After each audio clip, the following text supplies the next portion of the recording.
There we go.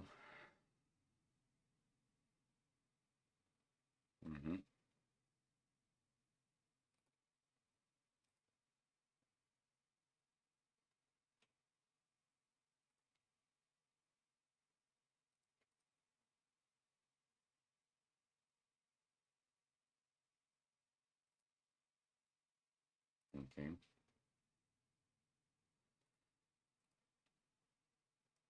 I'm just gonna wait until there will be some people.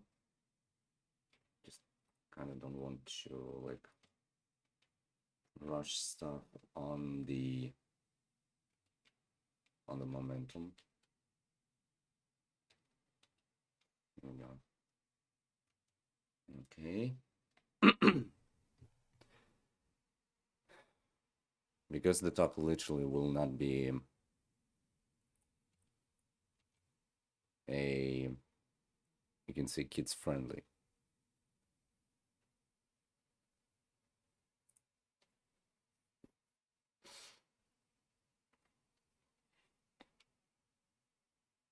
Okay.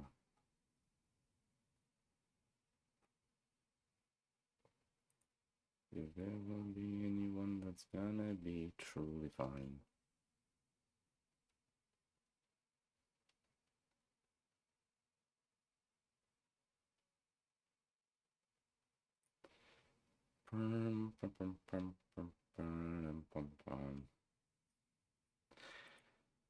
Okay, gonna get at least 20 minutes just in case.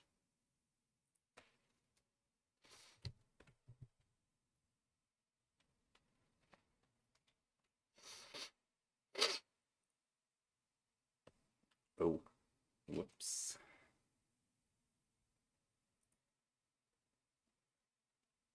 Mm-hmm.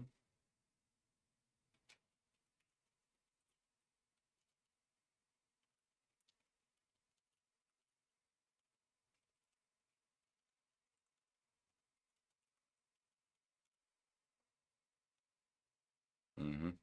There we go.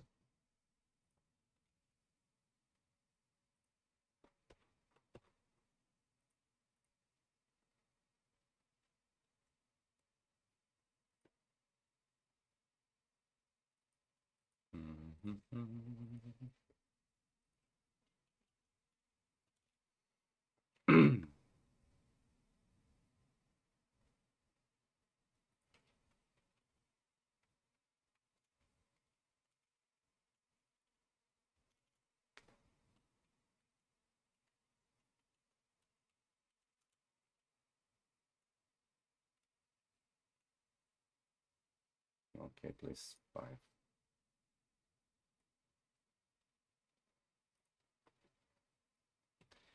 so then there, that there, that there.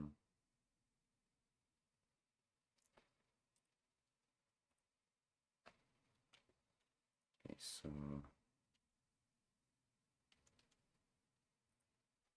Mm-hmm.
All right. Hello, everyone. Hello, Reg. Sadly, today's stream will not be. Oh, wait a sec. Just gonna run an ad and then I will talk about it. Just a quick one. Azran Ragnar says, Oaga Friken Buga. Okay, there we go. Yeah, congrats on first.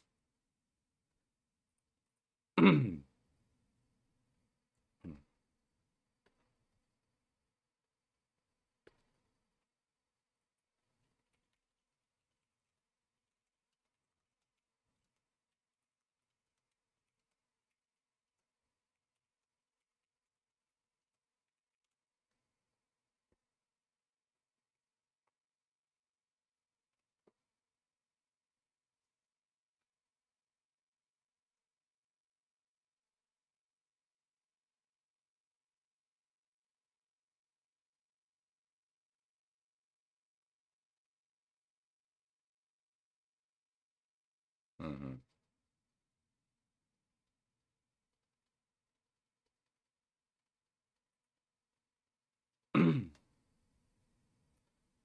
Okay, a little bit more.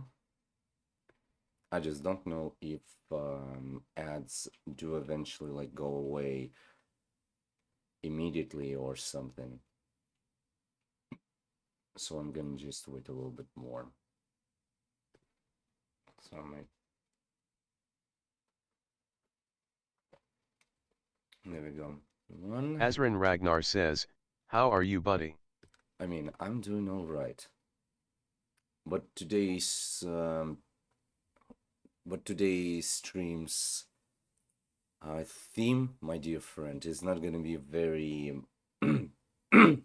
is not gonna be very cheerful because pretty much we all can get ourselves onto knowing. Yeah, we pretty much can get ourselves onto knowing one of the popular sorts of music, that being, okay, let me just see if I'm gonna be able to get it on here. Okay, so it's gonna be in here. Yeah, there we go. Yeah, pretty much I think everyone who has seen this very specific thumbnail on YouTube or like pretty much in any sort of a search, you might eventually recognize it as Everywhere at the End of Time. Yeah, as Everywhere at the End of Time, Stage 1 album cover.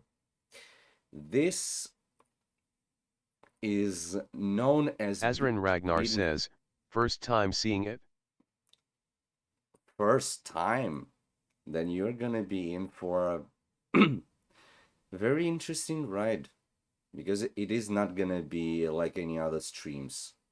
I am gonna be talking about this as well as, let me just see, okay, ATBN, and let me see if I'm gonna be able to recover the original. Okay, let me just see. There we go. And yep, there we go. Yeah. Okay, let me see about this one. There we go. And this one. And so that one is that. Actually, I think I might have them already open. Yeah. Yep. They're here. Mm-hmm. So there we go. And but it's not gonna be opening. All right. That's fine. That's fine. So let me just get myself onto this a little bit more. There we go.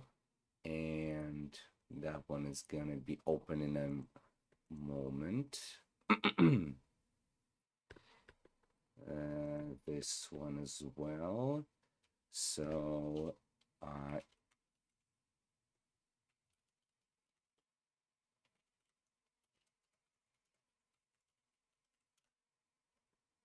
okay,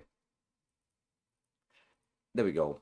Okay, so one of them is here, and now the other one is this one,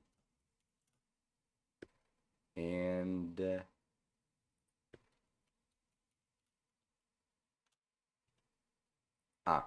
wait, there we go. Space. There we go. All right, so let me see if I'm gonna be able to save those two. 1 and 2. Okay, the third one will actually be downloading a little bit more, but that's fine. I just want you all to wait a little bit because I will be talking about this disease, a little bit of like history behind such a horrifying thing, as well as as well as okay, and it's here. It's gonna be a little bit bigger, but that's fine. It's gonna be fine. So let me see if I'm gonna be okay. There we go.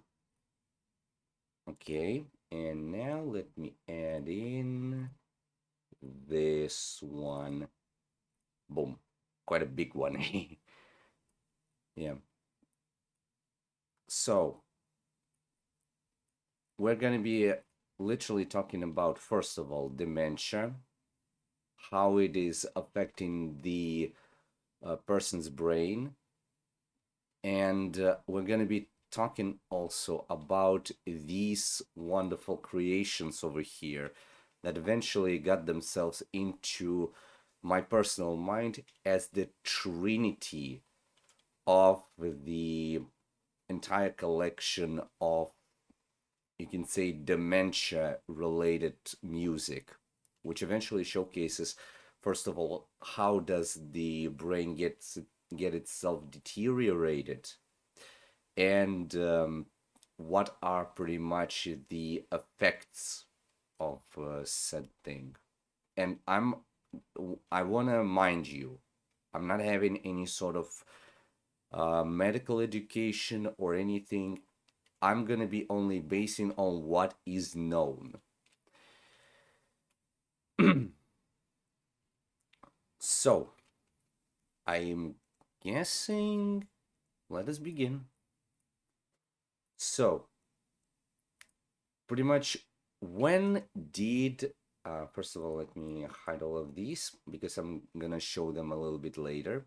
Yet, I quickly do want to cover up all of these wonderful art pieces for, you can say, stage one of every single one of these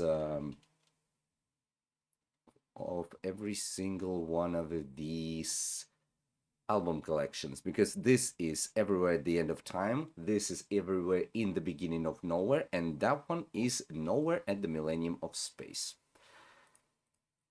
So let me just tell you a little bit about, well, I know there are going to be ads and everything on this stream, but I at least hope that on VOD you're going to be able to enjoy the entirety of the tale, or pretty much of the tale, on how this entire thing eventually began.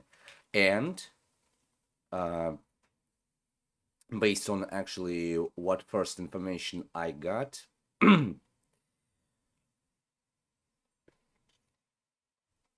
there is gonna be actually 120, yeah, 120 years since the first ever story of one woman who was eventually the very first one to befall onto the cause of this disease of our, you can say, mortal shell.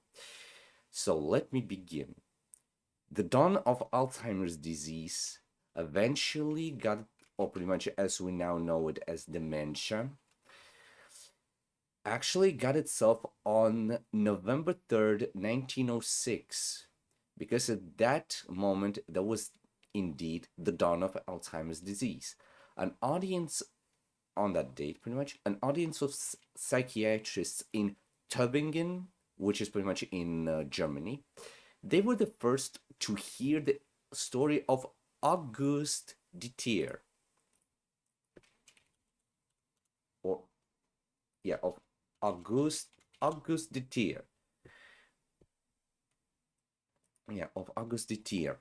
She had been, let me, and I'm not gonna be like mocking anyone. I don't want to really mock anyone. I simply bring up what is, yeah, what is actually, yeah, what is actually happening. Pretty much, this is her last photo.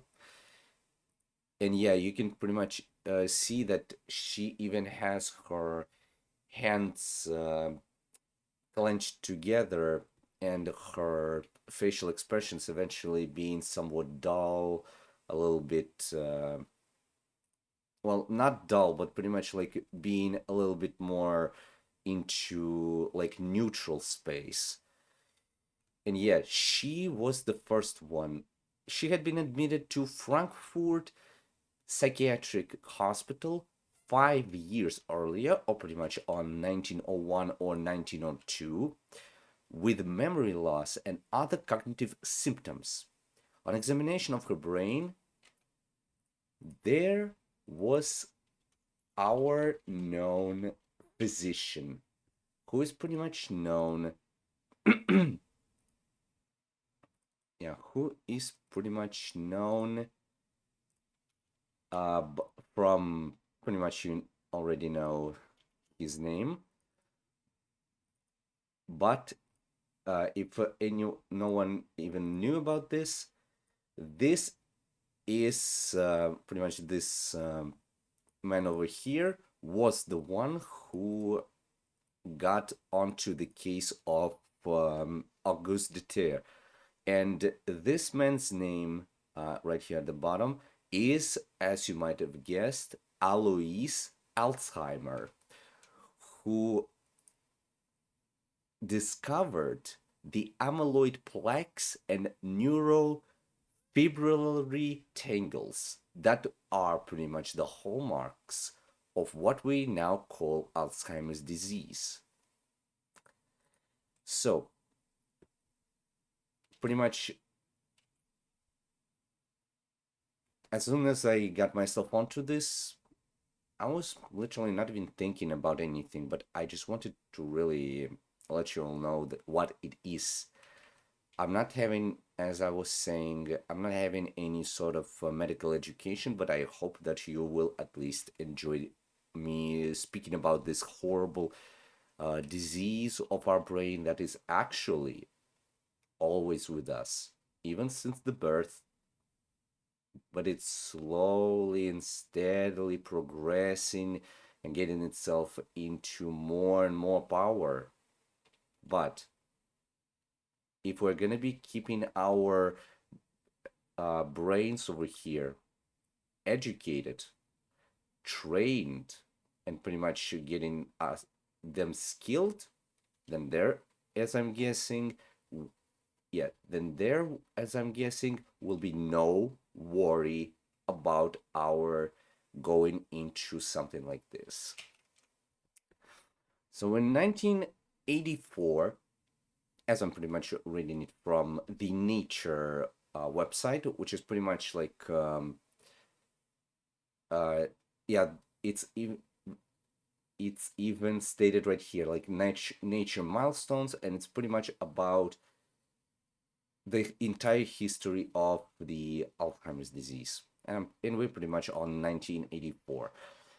In 1984, the amyloid beta uh, peptide was eventually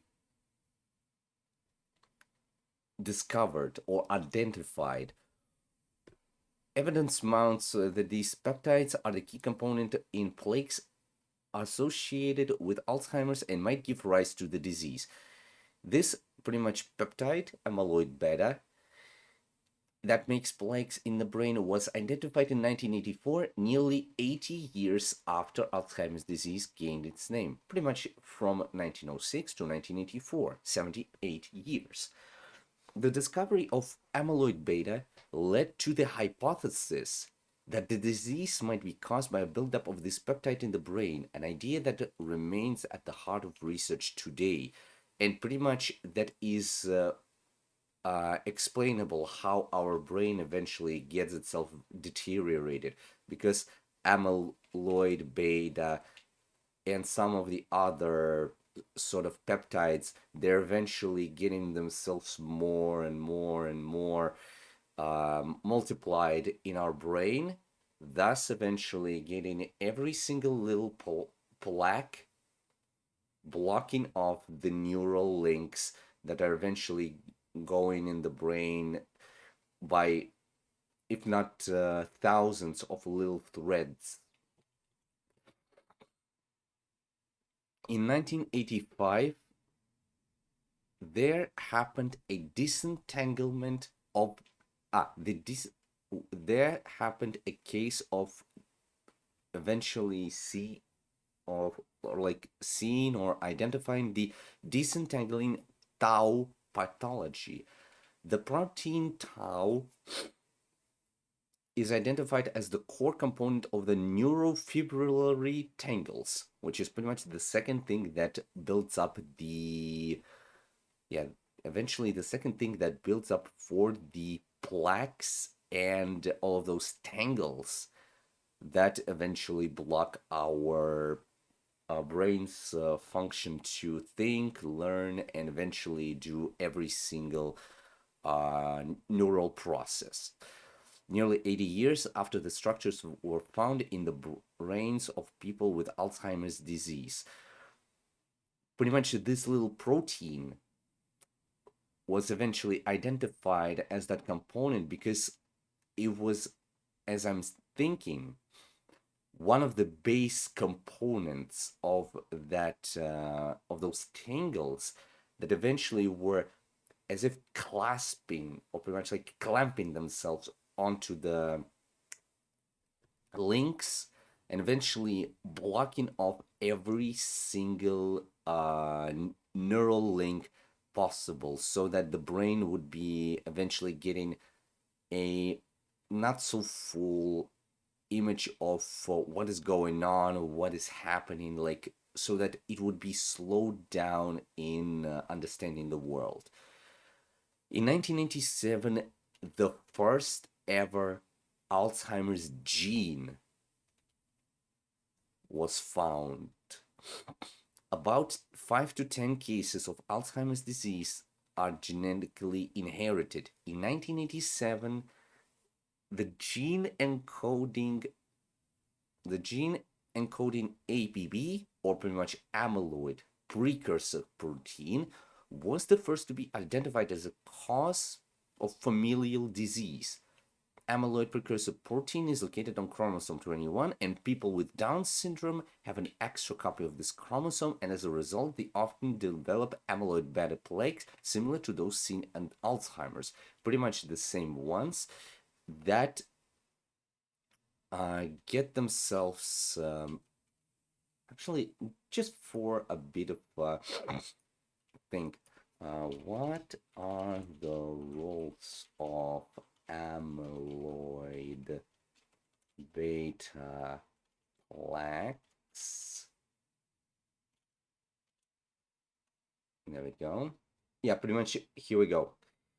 Um, the amyloid plaques, also known as neuritic plaques, amyloid beta plaques, or senile plaques, are extracellular deposits of amyloid beta protein that present mainly in the gray matter of the brain, which is pretty much yep, which is pretty much on the outermost layer known as the cerebral cortex, which is pretty much at the very, very back of our brain.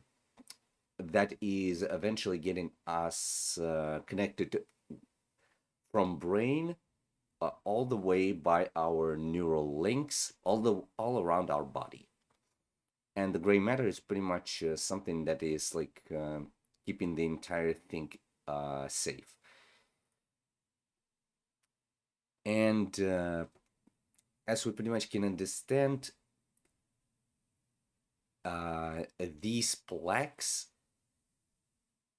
yeah, they're pretty much present mainly in the gray matter of the brain. And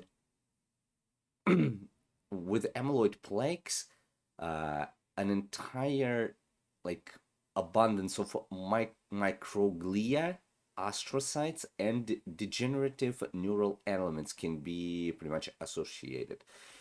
And some plaques occur in the brain as a result of aging, but large amount of them, as I'm reading it right over here, like a large amount of them and neurofibrillary tangles are characteristic features of this disease, and they're highly variable in shape and size, in tissue sections, immunostained for amyloid beta, and they comprise a log normal size distribution curve with an average plaque size of 400 to 450 square micrometers. So pretty much they're getting themselves onto our brain, and they simply like make their way to get our entire processing, yeah, our processing routines eventually slowly deteriorated and destroyed, which is like, I sometimes fear that such a thing is going to be able to even get me or you or anyone. But I do know that there are such centers that literally go ahead and care for people from beginning stages to even as much as late stages, that being the post awareness ones, that being stages 4, 5, and pretty much the final one, which is the stage 6. In 1991, as I'm seeing it over here and reading, the Braak staging system for Alzheimer's disease, developed by Heiko and Eva Braak at Goethe University in Frankfurt, Germany, enabled researchers to better track disease progression. It defines 6 stages of disease propagation according to the presence of neurofibrillary tangles in different areas of the brain. The spread of tangles from entorhinal and entorhinal, yeah, I think that's how you pronounce it. I'm really sorry. But yeah, the spread of tangles from the entorhinal cortex, which is pretty much on stages 1 and 2, to hippocampus and limbic regions on stage 3 and the post-awareness stage 4, and then the neocortex, which is pretty much the last 2 stages, that being 5 and 6, correlates with disease progression and the severity of cognitive impairment. And it literally is right over here. There is even a thing, or pretty much like a hyperlink on Acta Neuropathologica, which eventually reads as follows: neuropathological staging of Alzheimer related changes. And there's pretty much like a lot of them. Yeah, the first 2 stages were characterized by an either mild or severe alteration of transcentorinal layer pre-alpha or transentorhinal stages 1 and 2. The two forms of limbic stages, that being stages 3 and 4, were marked by a conspicuous affection of layer pre-alpha in both transentorhinal region and proper entorhinal cortex. And then, in addition, there was mild involvement of the first Ammon's horn sector. The hallmark of the two isocortical stages, that being stages 5 and 6, was the destruction of virtually every single isocortical association areas. So pretty much in 5 and 6, it is getting itself to the highest point, to the entire climax of this disease.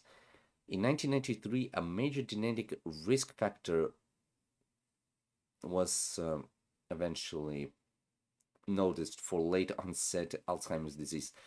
Late onset Alzheimer's disease, which manifests after the age of 65 and accounts for around 95% of cases, is thought to arise from a combination of environmental and genetic factors. In 1993, researchers identified a version of APOE,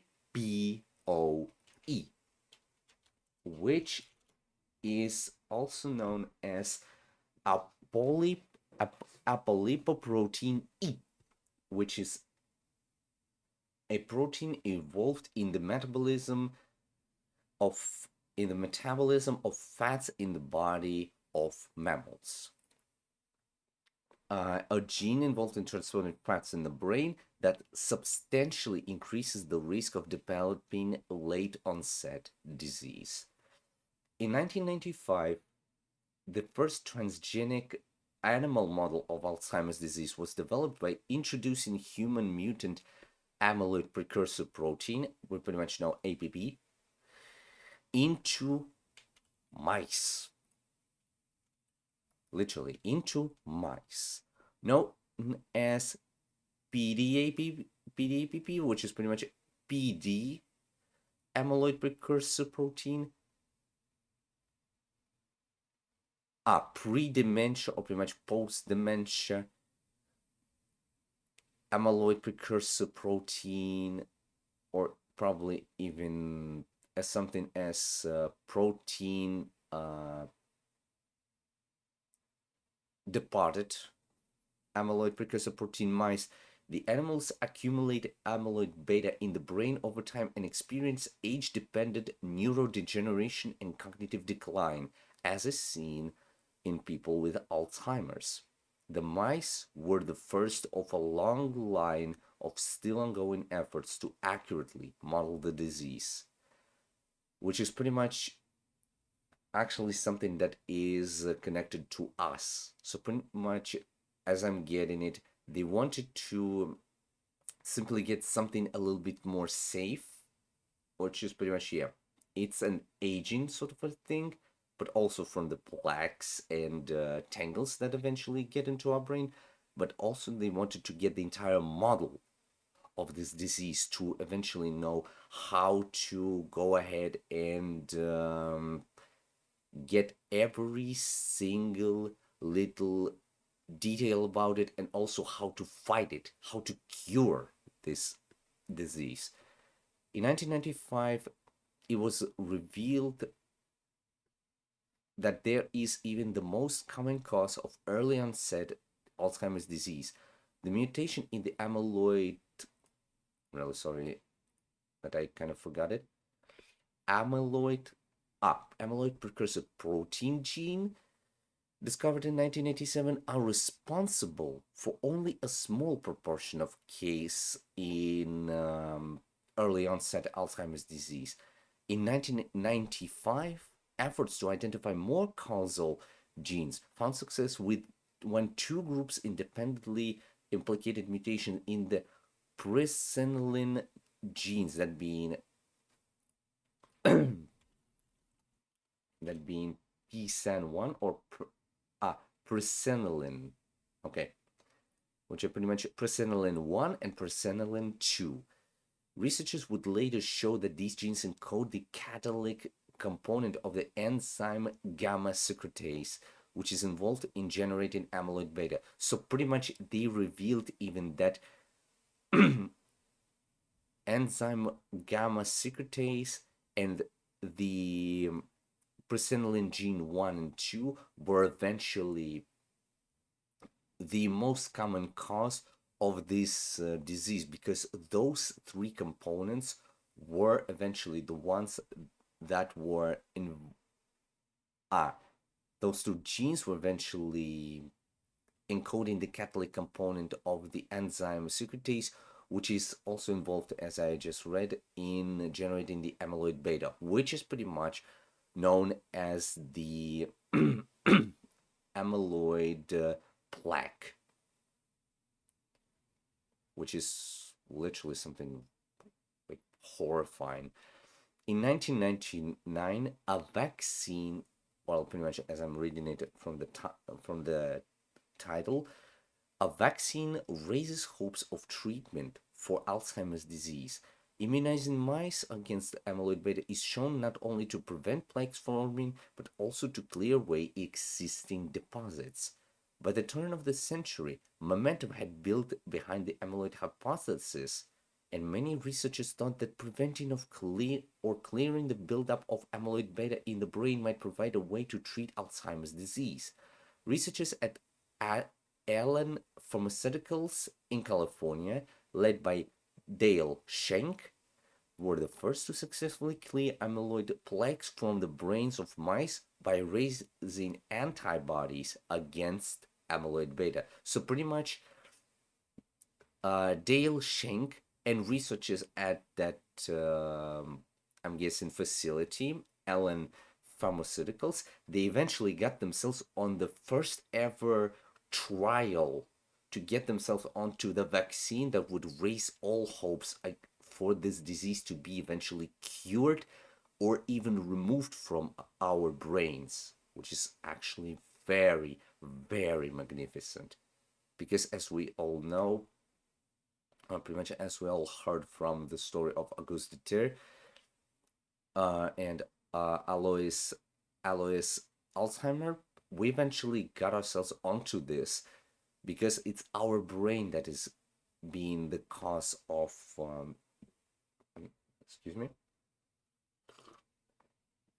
because pretty much in our entire body, the presenilin 1 and 2, pretty much those two genes, are generating more of the or pretty much they are getting the encode, as I've got it read before, of the enzyme gamma secretase, which is pretty much responsible for generating that thing, that being amyloid beta, or pretty much the amyloid plaques. Very great job, actually. 27 years before, and pretty much they get themselves onto researching this issue. Magnificent. In the same year, BACE1 is revealed to be the missing protease responsible for producing amyloid beta from its precursor protein, or pretty much BACE1, also known as beta secretase. Yeah, the beta secretase gene. It was clear by 1999 that amyloid beta was formed from the cleavage of amyloid precursor protein, but the enzymes responsible for these crucial cuts had not been identified. The first gamma secretase was localized to the presenilin genes that had been implicated in Alzheimer's disease in 1995, pretty much 4 years prior. The identity of the second enzyme, beta secretase, emerged in October 1999, so pretty much coming up to the new millennium. In the new millennium, on 2004, the radioactive imaging tracer Pittsburgh compound B, or pretty much PIB, enabled researchers and clinicians to non-invasively detect and track amyloid deposits in the human brain. The compound made it possible to definitely to definitively diagnose Alzheimer's disease using positron emission tomography or PET imaging. Before this development, only postmortem analysis of the brain tissue could confirm a diagnosis.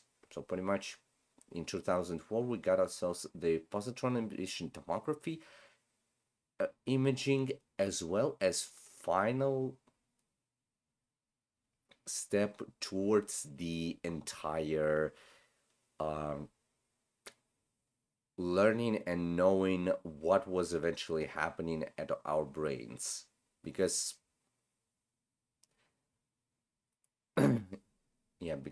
yeah, this entire thing getting itself onto such a moment, it's something.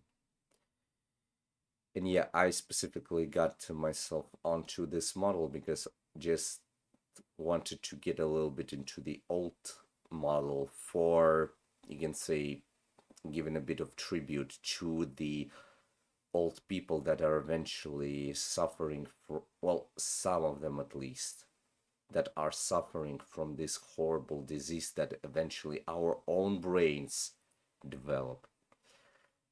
In 2008, over time, it became clear, pretty much over time, it became clear that amyloid hypothesis alone could not fully explain the Alzheimer's disease. In 2008, researchers provided evidence suggesting that the immune system also plays a part.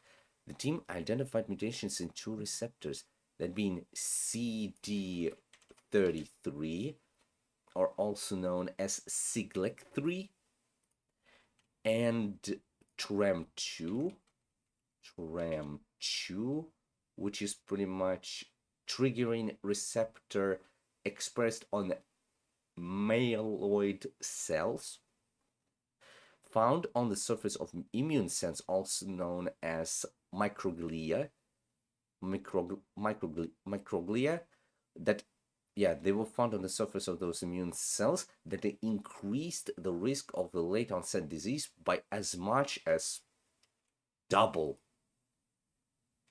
So pretty much just those little, pretty much those two mutations in the two receptors, that being Siglec3 and TREM2, they were found on the surface of immune cells known as microglia, and it was the cause of almost the double of the issue,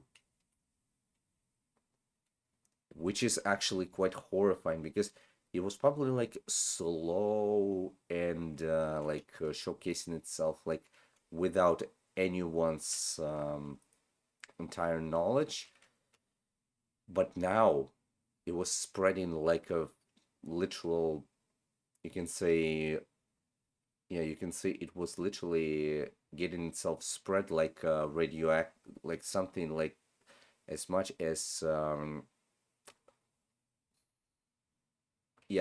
like a radioactive wastes effects, pretty much that being the radioactive particles eventually getting from one person to another. Well, sorry for such comparison, but at least it was somewhat of an example. Pretty much it's like spreading the illness to another one, like from common cold, flu, what else? Like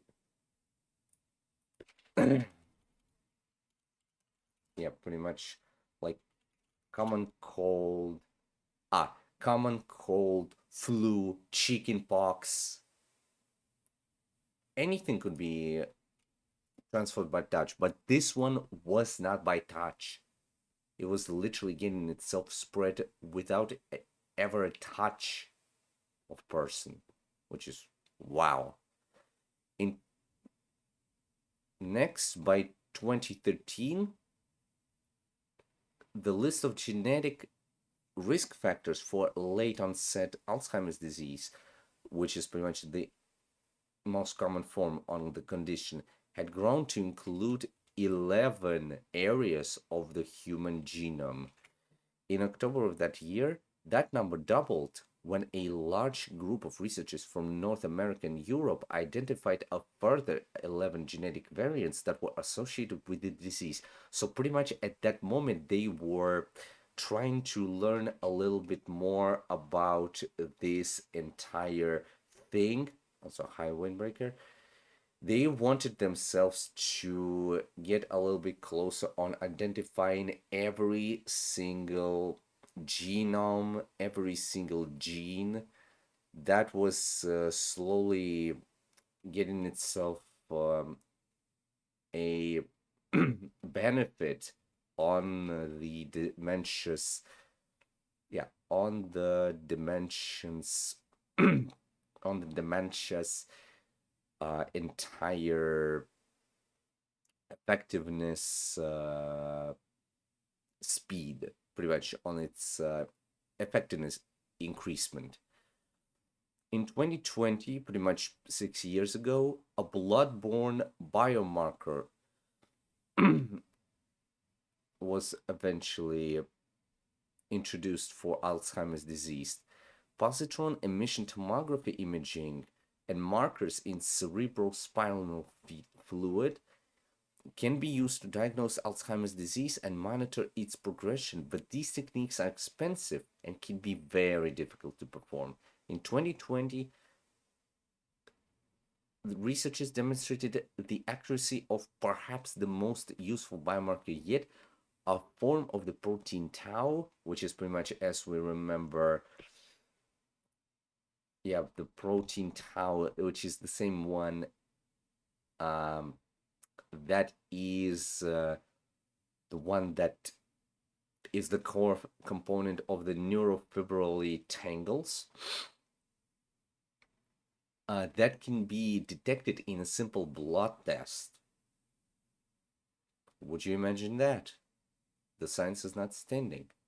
And that is actually very nice. In 2021, pretty much a year later, after decades of work, aducanumab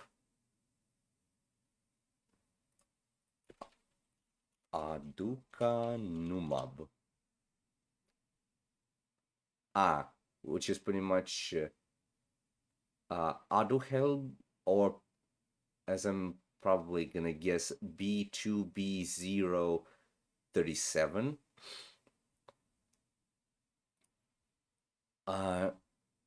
Became the first disease-modifying therapy for Alzheimer's approved by the for Alzheimer's approved by the US Food and Drug Administration in 2021. But the approval of this anti-amyloid antibody proved controversial, with many researchers questioning the therapy's abilities to slow cognitive decline. Aducanumab was discontinued in 2024 and has been superseded by lecanemab and donanemab. Lecanemab and donanemab. Similar therapies with promising data behind them.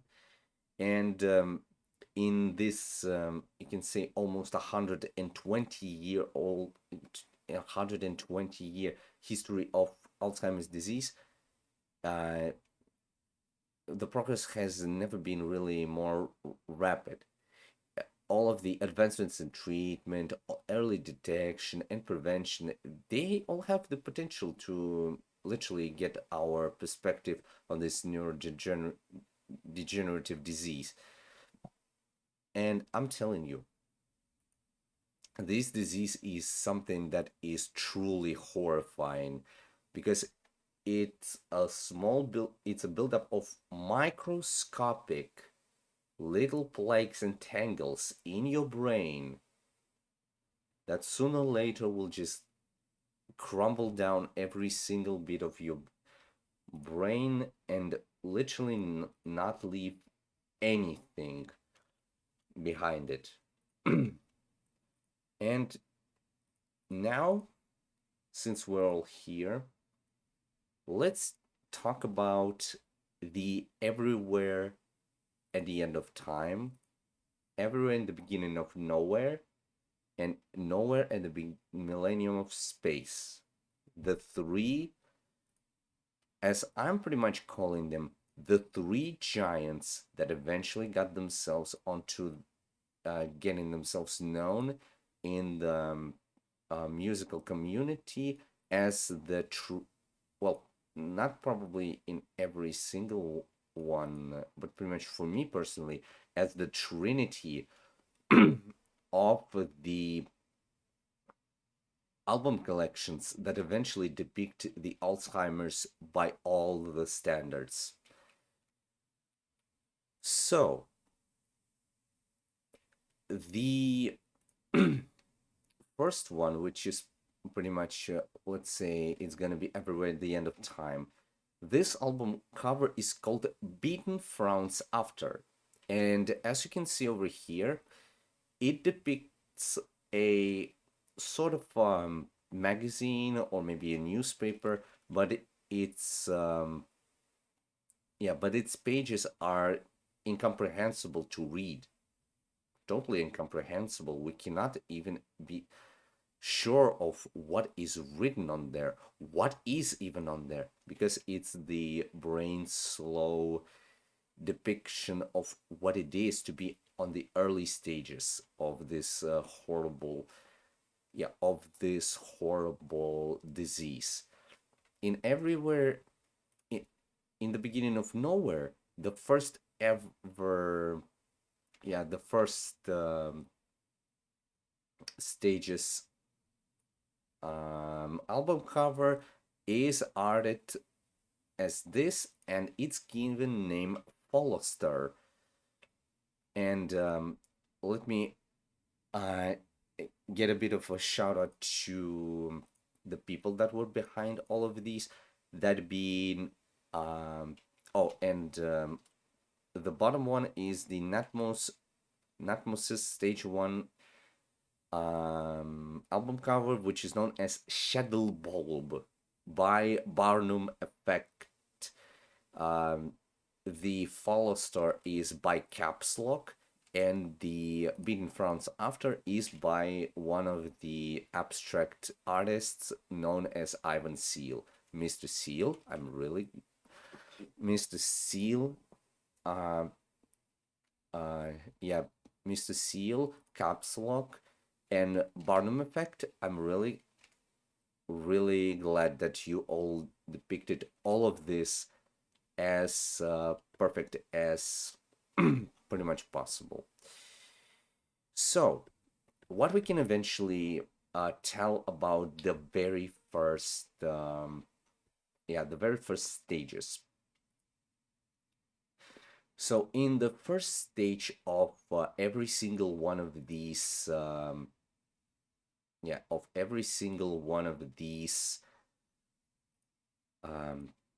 how do you say it? Yeah, in every single one of these, I'm really sorry if I'm sometimes just stopping on there, but sometimes it just happens. Yep. Let me actually find something.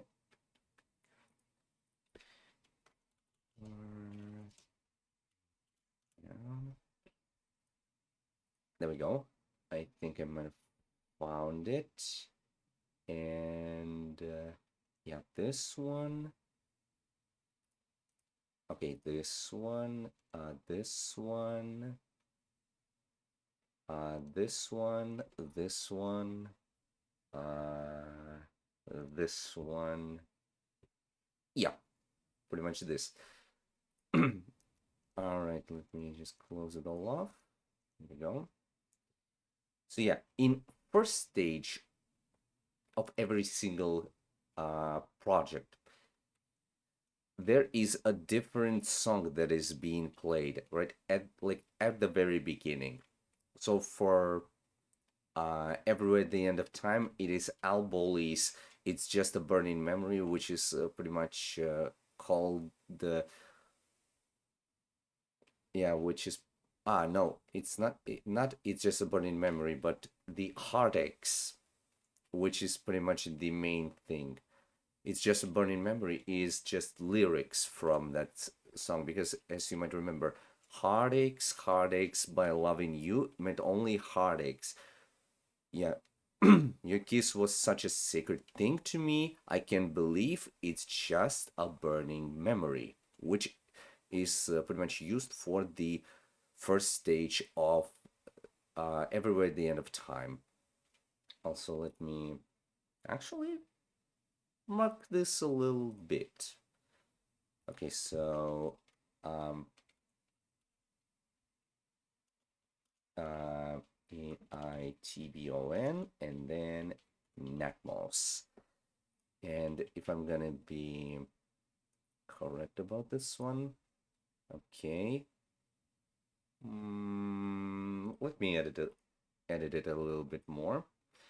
So that, let me, boom. There we go. And now this one, like this. Yeah, like that pretty much. Probably. Okay, this could work. So yeah, pretty much we got ourselves EAT, EOT, EITBON, and NatMos over here. So yeah, every single one of these, and yeah, I'm gonna be literally going like from the very first to the third one, and I'm gonna be simply changing the pictures so that you would get yourself onto knowing um, what we're talking about in here. So on the first stage, and I just want to also get myself a little bit onto the entire thing. Let me just hop onto it. There we go. So in the stage one, uh, every single one of these is gonna be pretty much the same, but I will be picking every but I will be picking every single explanation towards all of these.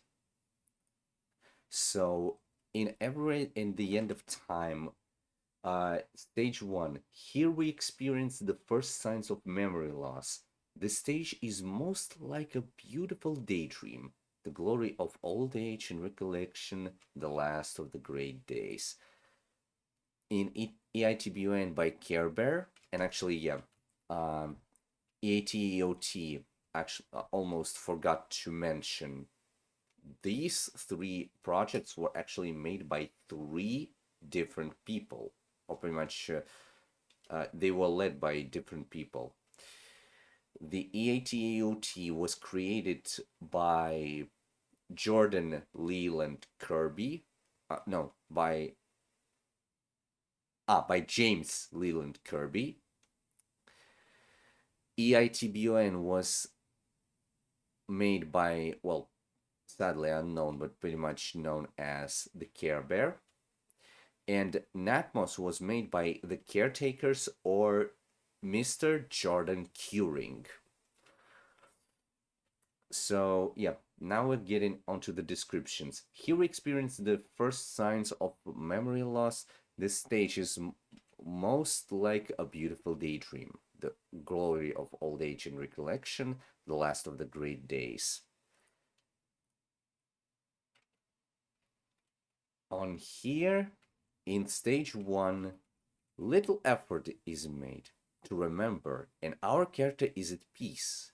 Nostalgia and happy thoughts prevail in this stage. However, the mind can only go downhill from here on out. And actually, this one, that being ETOT, it only showcases the progression of the dementia. But the two over here and over here, they're actually made with a purpose. So, have a nice one. So, EITBON was made by Care Bear as a tribute to his quite an old grandma when she had this exact disease, that being dementia or Alzheimer's.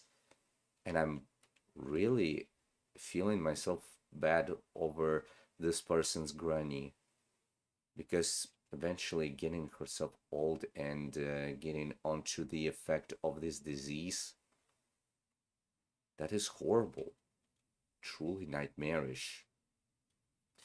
And in Nowhere at the Millennium of Space, it is pretty much present. The dementia is pretty much presented to us. F- ah, Jordan curing and departure. They eventually kicked on all of that. Okay, I will know this.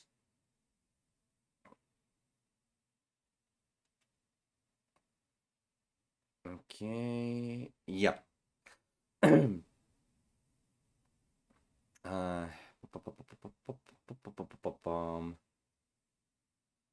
uh-huh. Mm-hmm. Yeah, pretty much this entire thing, or pretty much the Nowhere the Millennium of Space, it seeks to recreate the original Everywhere in the End of Time series, and it moved to the next generation of human life, instead using the samples, as I'm seeing it right here from the Caretaker FP wiki, from the 60s to 2010s, which is pretty much a little bit more a take on the modern sort of theme. And since we got onto that, the first tracks in every single one of these are Heartaches by Al Bully for Everywhere at the End of Time. In Everywhere and in the Beginning of Nowhere, it's the same Al Bully. However, it is a different track. Open the floodgates for water to the emptiness. Okay. Secret technique, abyssal expansion, darkness supreme.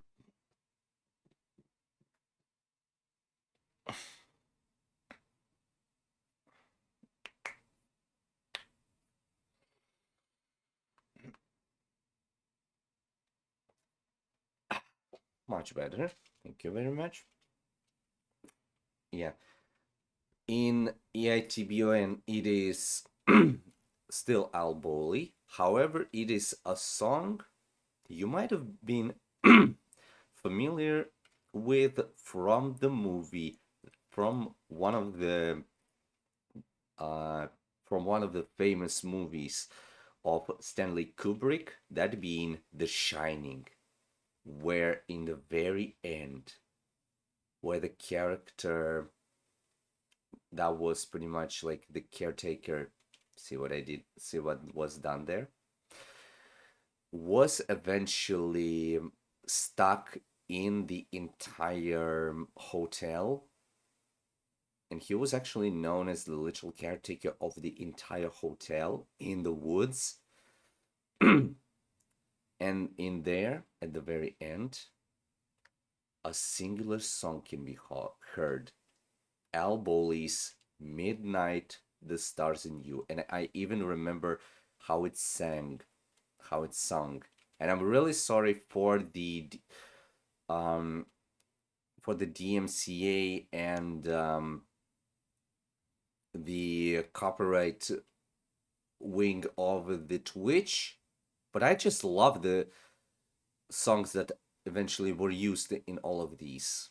I just sometimes want to talk about music and like any sort of other thing. But yeah, in here it is Midnight, the Stars and You, that being Midnight with the stars and you. Midnight and the rendezvous. Your eyes held a message tender, saying I surrender all my love to you. So pretty much, yeah, this one is in EITBUN as the beginner. And in Nowhere at the Millennium of Space, it is Simply Red's.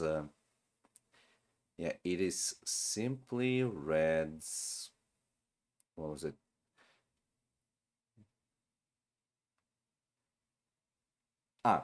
Holding Back the Years, which was like holding back the years, thinking of the feel I've had so long.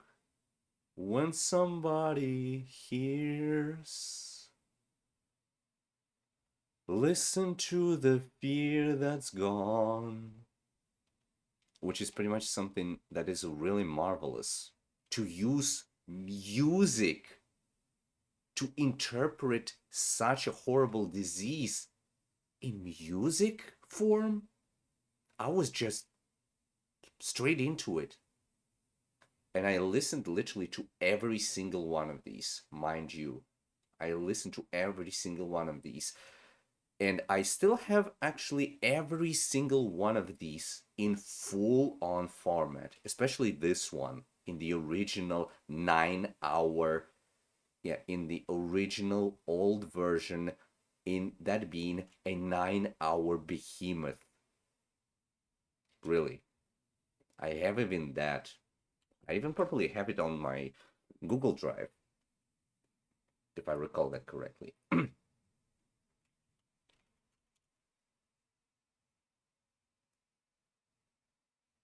Yeah. So pretty much my entire thing on the yeah, my pretty much entire thing oh, and as I didn't mention this, um the music that is used in Everywhere at the End of Time, Everywhere in the Beginning of Nowhere, and Nowhere at the Millennium of Space is actually pretty different, because in Everywhere at the End of Time, the music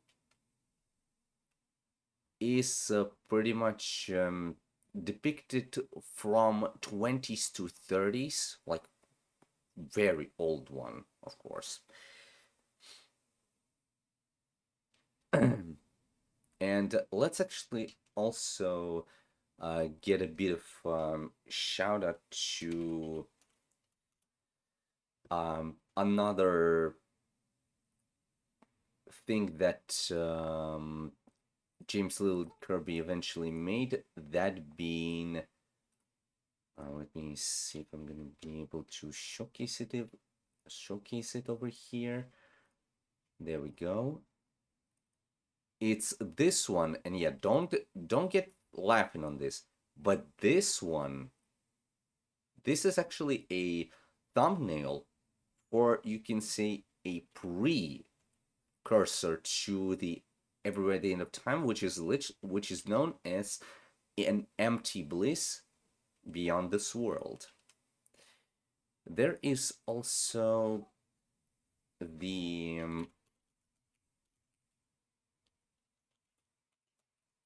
yeah, there is also this another yeah, there is also this another yeah, there is also this another project that is known as, oh, excuse me, it just literally got big, like really big. It's humongous. Okay, serious is serious. Yeah, and this one will be over here. So this one over here, this one over here. And sadly, for Everywhere in the Beginning of Nowhere, there is no such thing as the precursor. But let me see about it. So, A Desolate Decay. So, let me see. It's gonna be, wait, A Desolate Decay, An Empty Bliss. Everywhere. And it's also made from the D2. Yeah, from the D2, The Mind's Last Glory.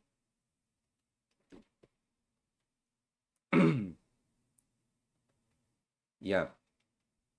I think the precursor for EITBON, if it would ever be created, probably would be something that would, by my guess, be called something like, yeah, in the beginning of nowhere. Ah, or even in the beginning of the mind's last glory day, which actually would be something. But yeah, these two are pretty much the precursors to the dementia, because they're pretty much showcasing how the decline of the health of the patient is eventually like getting itself more and more of the loss. And yeah, quite abstract, yet showcases everything. And this one is pretty much a precursor to NATMO, so pretty much Nowhere the Millennium of Space, which is known as a desolate decay beyond all comprehension. But yeah, I'm guessing that it could also be something.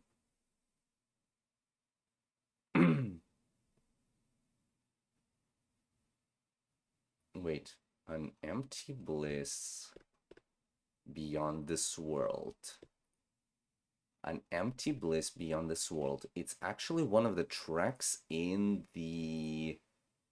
Yeah, an empty bliss beyond this world is actually one of the tracks in...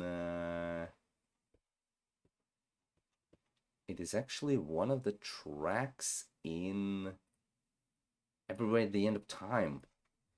Everywhere at the End of Time tracks. There we go. The main.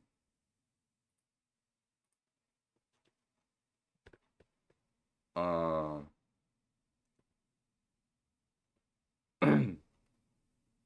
right. Well, if I'm not gonna be able to find it, I don't know. I might as well be quite lucky. If that's gonna be in any everywhere.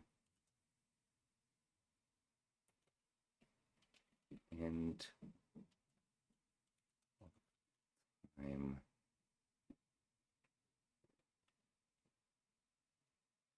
okay, so there is no such thing in here,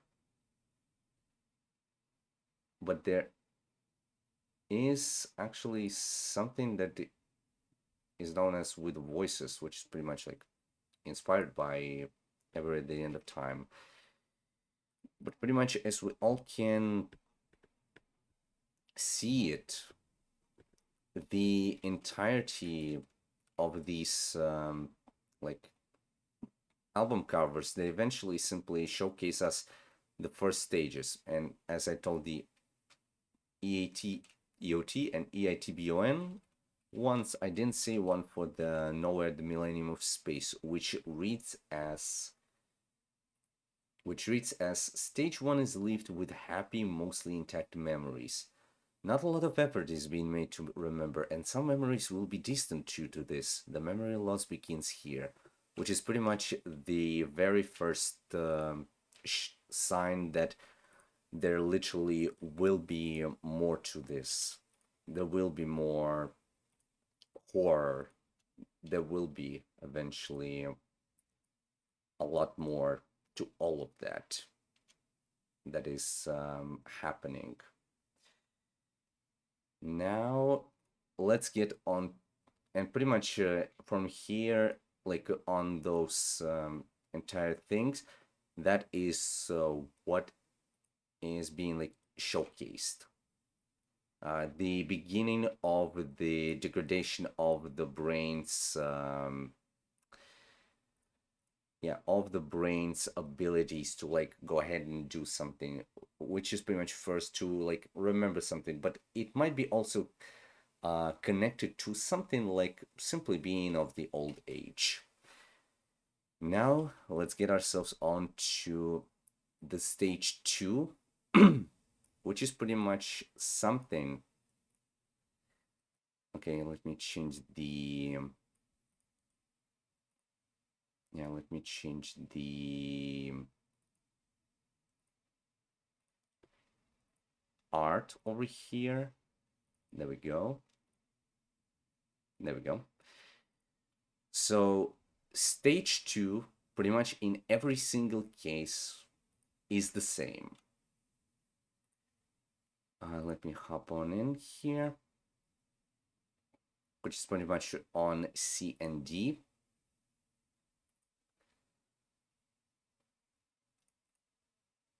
Okay, let me see where it is, because I kind of lost it. But that's all right. Okay, and everywhere, the end of time. There we go. So stage 2, the second stage is the self-realization and awareness that something is wrong, but with the refusal to accept that. More effort is made to remember, so memories can be more long form with a little deterioration in quality. And yeah, I'm pretty much reading it all from the official description on the Everywhere at the End of Time. Yeah, a little bit more deterioration in quality. The overall personal mood is generally lower than the first stage and at the point before confusion starts getting in. So pretty much that's for Everywhere at the End of Time. For Everywhere in the Beginning of Nowhere, stage 2 is what some would call the beginning of the end. Memories here become more distant, distorted, and forgotten. The character is now struggling with day-to-day life and is grieving the eventual death of their mind. The tracks seem more depressed and hopeless compared to the last stage. And in stage 2 for Nowhere and the Millennium of Space, it's the beginning of stage 2 is marked by unease and a notice to the fact that they're forgetting. This stage also marks the beginning of a noticeable decline. Family members and physicians may begin to take notice. Memories will be forcibly present and may be more distorted, with less repetition, the struggle ultimately resulting in failure. And as we can see over here, this is the art for all of these stages, pretty much. The one over here is known as Pittore. Yeah, Pittore Big. Wait, Pittore Big Gown. Let me see. Pittor Big Gown in Kattenstersper. Don't even ask me. This is the name of that of this flower pot art by Ivan Seal. Literally, that's the name. Peter Pigown. Yeah, it's literally stated like over here. Peter Pigown in a Kattenstersper. Literally. In Everywhere the Beginning of Nowhere, this art is known as the misery to consume. And actually, the one that we saw, like the stage 1, the Foster, it actually looked like something like a landline phone. Pretty much, like the one that was used for the military callouts, for like sending reinforcements, or pretty much sending ammunition, or like sending backup. And in Nowhere the Millennium of Space, it was a lamp that was looking down, eventually showcasing us that it is something that is going down slowly and steadily. For the stage 2 of every single one of these, it is a flower pot with a couple of pretty much with 4 flowers, yet we cannot comprehend the essential shape of the pot, since as we can see over here, the base of it, or pretty much like the handles, are represented by something that might look even like something as much as a person, or pretty much 2 people dancing, something like a ball, something like a ball, like a ballet, or pretty much like dancing in a ballroom. stage 2 for everywhere in the beginning of nowhere, as we can see, is looking something like a wooden or clay, yeah, or clay shaped sewing machine, which I actually know for a fact because of its yeah, because of its, as you can see, like base, the overall shape of it, which is pretty much like, as we can see over here, like um let me get it a little bit behind me. There we go. Like right over. Okay, let me get it a little bit on top. Right over here, where pretty much the needle is put, and the wheel to eventually like go ahead and spin it a little bit to like correct uh, the sewing issue if you got like a little bit of a mistake.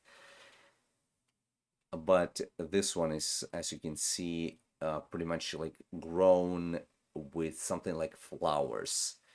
And in Nowhere in Millennium of Space, it the stage 2 is represented by a Nintendo 64 cartridge, but as one of the YouTubers eventually mentioned, it is not more garbled and distorted. It's eventually missing its main thing, the face, the cover of the game that you were about to play. It's missing that, the thing that you want to go ahead and showcase.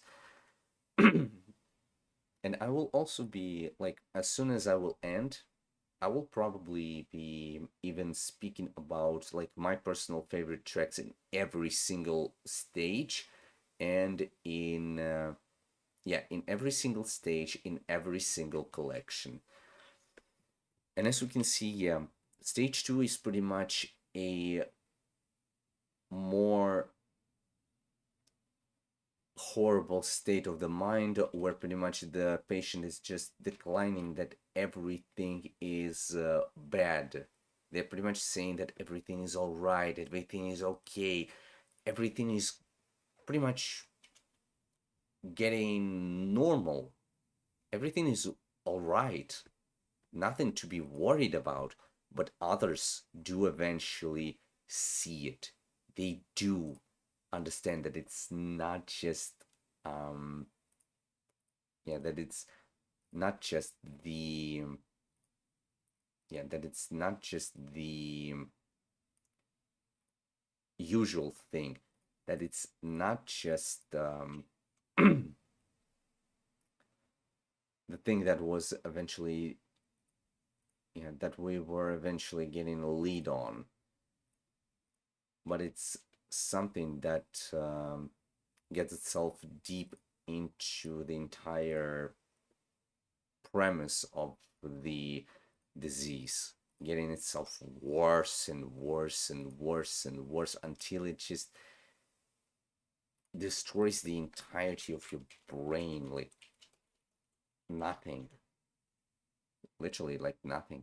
Just takes it and wrecks it.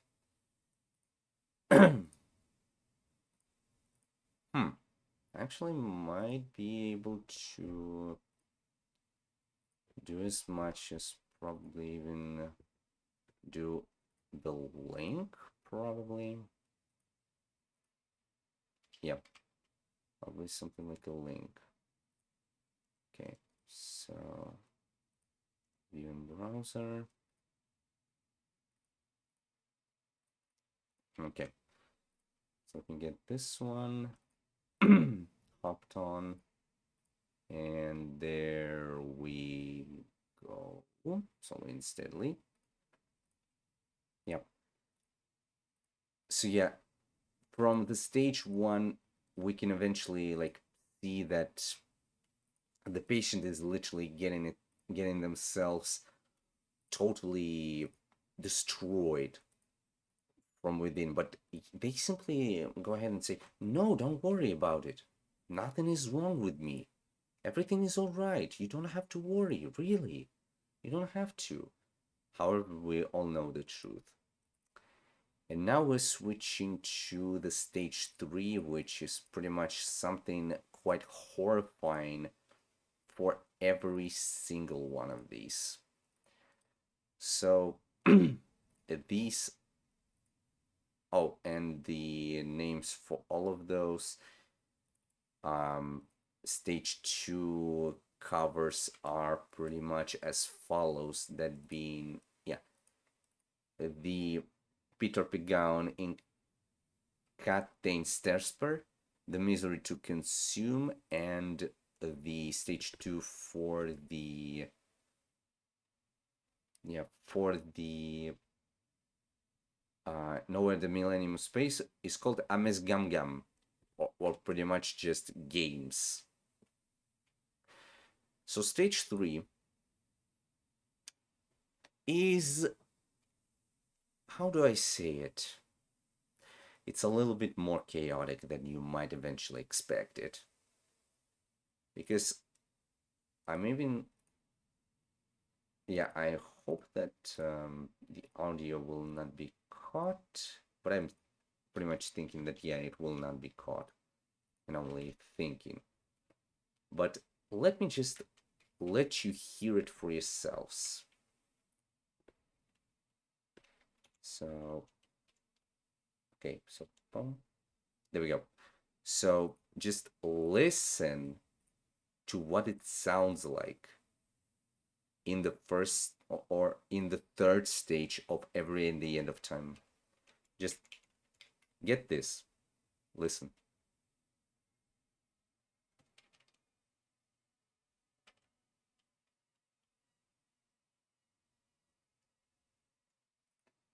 The same song, usual song. However, it doesn't sound very familiar. It sounds otherworldly. It sounds wrong. It sounds actually not just wrong, it sounds totally horrifying. And for Everywhere in the Beginning of Nowhere, for the, well, as it's known, like stage 1 is pretty much like, you can say like stage 0, stage 3 stage 2, stage 2 is stage 1, stage 4 is stage 3, well, pretty much. Okay, and if I'm gonna be able to get it on Audacity for you all to get a bit of hearing it. There we go, I think.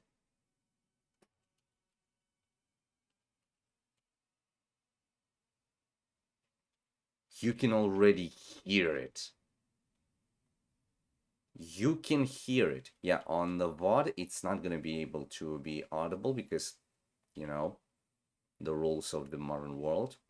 But pretty much it's the normal song that just for a bit of clarification.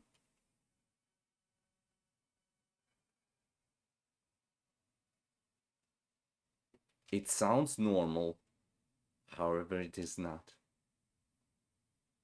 It is much deeper than that. Because it's one song that is being as if just blasted through, yeah, as if pretty much being blasted through the entire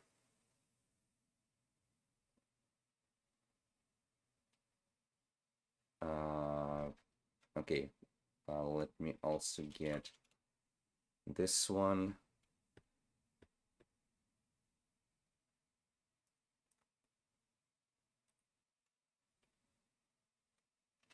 Okay, and over here,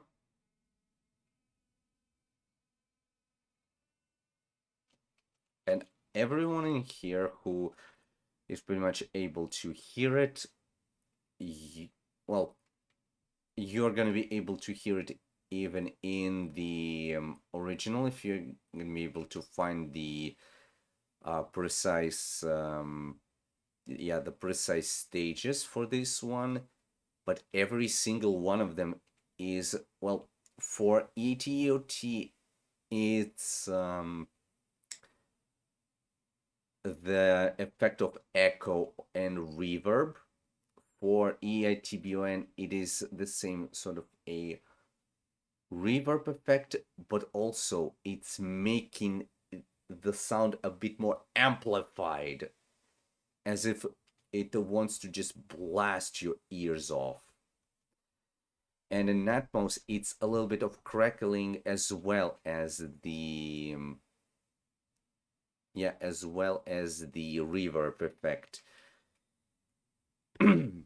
And pretty much the stages over here are as follows. Stage 3. Here we are represented with some of the less coherent memories before confusion fully rolls in and the gray mists form and fade away. Finest moments have been remembered.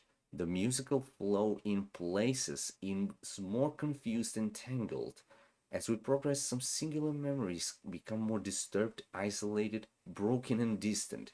These are the last embers of awareness before we enter the post-awareness stages. In Everywhere in the Beginning of Nowhere, it is as follows. Stage 3 presents in the Kerberos description the start of a new, horrific process in which the memories become less and less coherent to the point where we don't even know what we are thinking. The stage features a significant amount of reverb with repeating notes cutting each other off. The Kerber explains that the character becomes dazed and confused as the mind burns to ashes. And in the Nowhere in the Millennium of Space, Stage 3 begins a steeper decline. Memories fade away, some being tangled. Some moments are perfectly clear, others will be confused, others will be empty. These are the last fully coherent memories as sportive awareness fades in. And for this stage, the names for all of these is pretty much literally, just don't get me wrong, but this art is literally known as Hag. That being H-A-G. No joke applied. Really. For Everywhere in the Beginning of Nowhere, it is Ganfan Calls.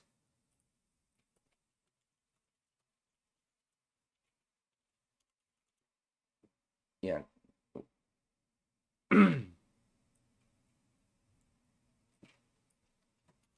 Yeah, pretty much it's the Ganfan Calls.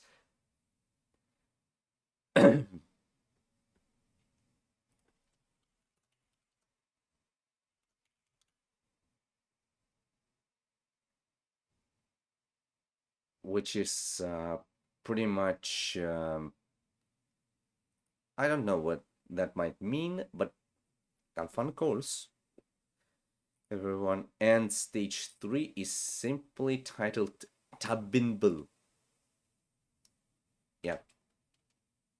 Tabinbul. See? Tabinbul.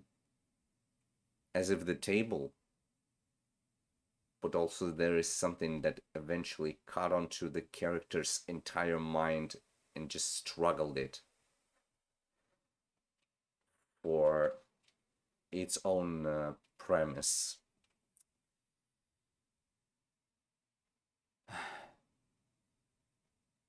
And I'm telling you, some of the people will not be able to even think that it's not gonna be that horrible. However, if you're gonna be ever as much to think about it otherwise. Oh, and also, there is a much more yeah, there is pretty much a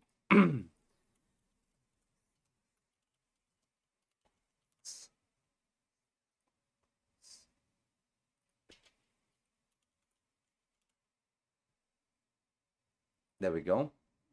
Okay, so there is also another thing in everywhere in the beginning of nowhere, which is actually known as, well, in the original one, the very original one, is known as Tistas going calls, which pretty much looks like, let me see, so I'm thinking I could eventually remove this one, and I think I could use this spot over here, and boom, there we go. And this one, I'm gonna even give it a bit of an interesting one, because this is gonna be something also quite interesting. So let me get, I think it's this one. Rhino set. No, I think it was, it's this one. Okay. There we go. It's this one. And then in the nowhere. Right. Nowhere. Doesn't indicate. There we go. So pretty much there is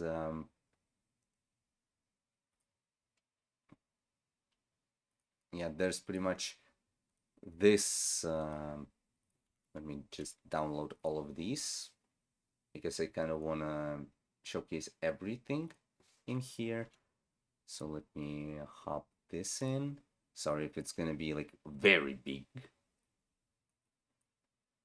but that's what the paintings do look like. So that, and now, oh, whoops, not the browser, the image.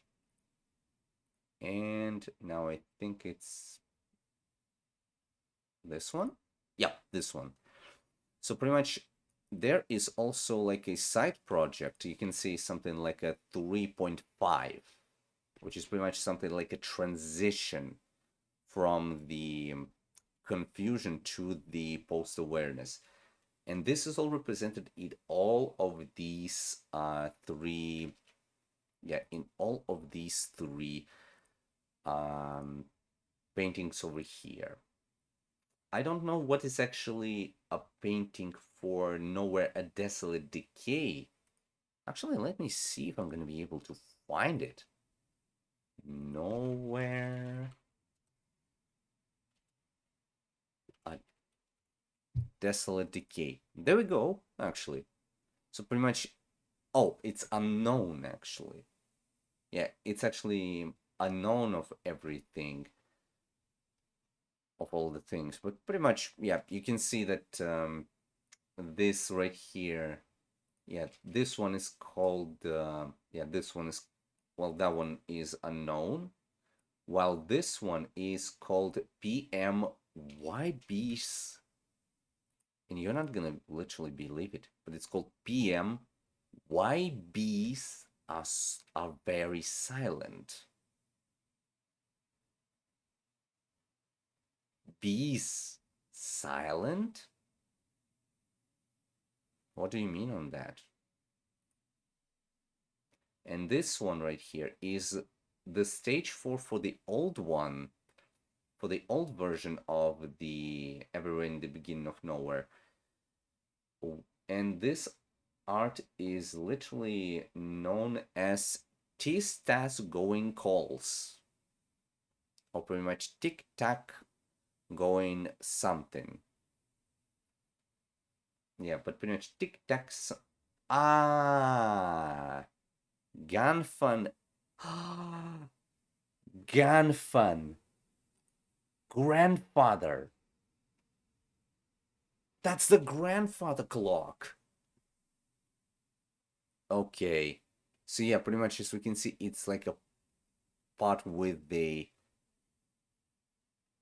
something like a tree, but as you can see, like because of the confusion of the mind, it's like spread like crazy.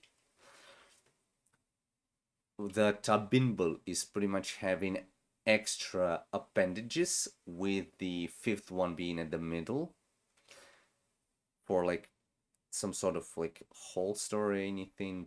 Don't know why. Don't ask me. And the Ganfang calls the grandfather clock because of the pendulum over here. And yeah, these ones are pretty much PMYBs are so silent, T stats going cold, which is pretty much a tic tac going clock, and this one unknown, which is pretty much, this one looks like something you can see like an ocean, like underwater space, that you can see somewhat like melts or boils from a very big temperature. For stage 4, we can eventually see that it's like a souvenir. Yeah, it looks like a souvenir sort of a thing, like a box, like yeah, like a wooden or cardboard box on which there are like little statuettes of like little people and a single tree, which is pretty much still somewhat having its leaves, that being pretty much like something to the relation for the neural links. And Noah Desolate Decay, as you can see, pretty much showcases us a jazz saxophonist playing on his saxophone and enjoying the very last moments before going into the total post awareness. And yeah, everyone might be thinking, like, how is this actually able to get any more horrible?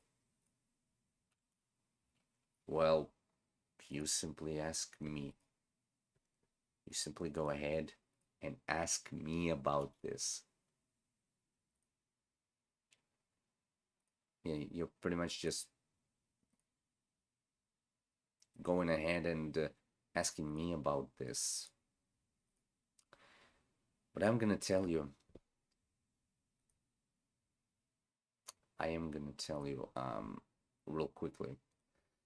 And pretty much, yeah, you can say that there is 7 stages, because stage 4 is pretty much the stage 3.5 in here. And yeah, for that one special case, I can say stage 3.5, well, let me actually just get it. Stage 3.5 is considered a transition from the happy memories of the past to the nightmarish post-awareness stages. This is the mind's last cry for help before sinking into the abyss. The last embers of our memory fade to dust. And pretty much, you might be all thinking, how can it all eventually become much more crumbled and much more destroyed? You know how much? You're not gonna ever believe it. And I'm not even gonna blame you. But this is how horrible stuff can get on the look if you're suffering from that illness. Because stage 4 is the very first of the post-awareness stages. And just for clarification, anyone who is in here,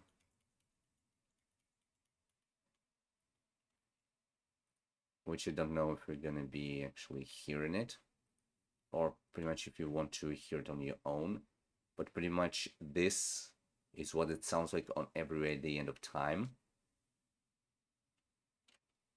Oh, wait. Oops. That's fine. That's fine. Okay. No, that's not it. So, and there it is.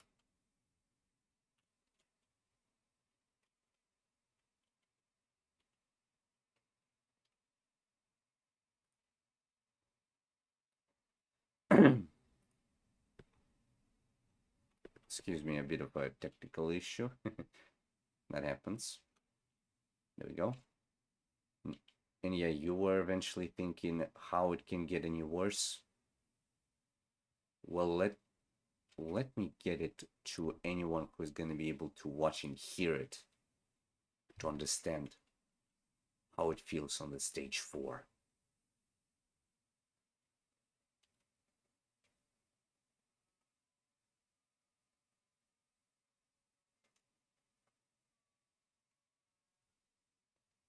That's one.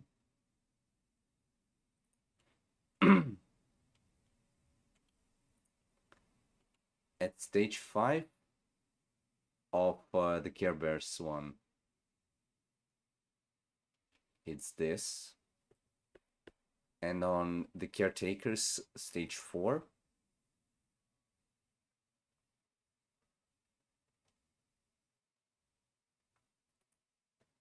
we can all eventually understand that stage 4 is a post-awareness. But what exactly is it? Well, let me read.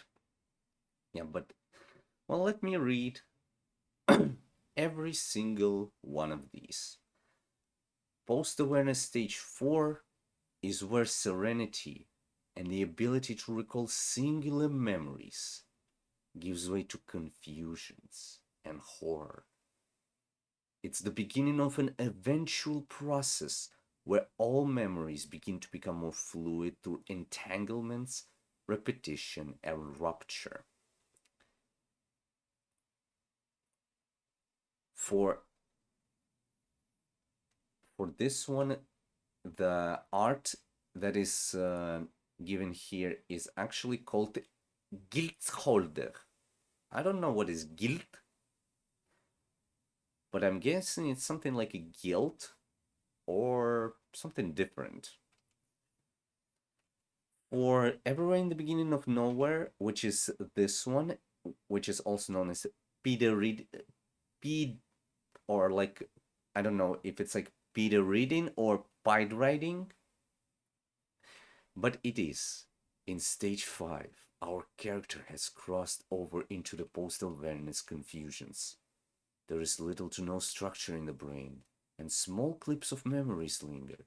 The broken sounds and harshness of the album give way to extreme horror and dread. There is no turning back now. We are trapped in our own brain. And for Nowhere at the Millennium of Space, whoops, excuse me. Got myself into a bit of a thing. Let me go ahead and get this. Nowhere at the Millennium of Space. There it is. Yeah. And over here, for stage 4 of Nowhere the Millennium of Space, it says post-awareness stage 4 opens the floodgates, separating memories. Opens the floodgates separating memories and begins the process of bringing memories to a fluid state.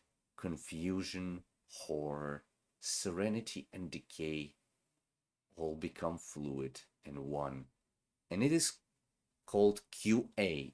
I don't know what is actually QA,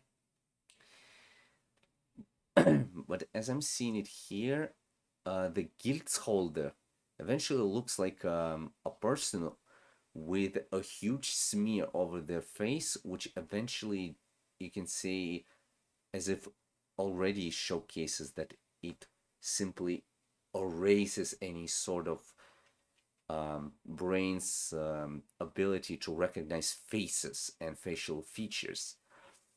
for everywhere in the beginning of nowhere, it looks like a bouquet of it looks like actually something like that pedestal that we eventually had, but it has become overgrown by those you can say depicted plaques and tangles, eventually getting more and more and more eaten up by that. And for stage 4, okay, excuse me, it eventually depicts a fish-like shape on a hollow, slightly colorful background reflecting the shape. Pretty much, one sec.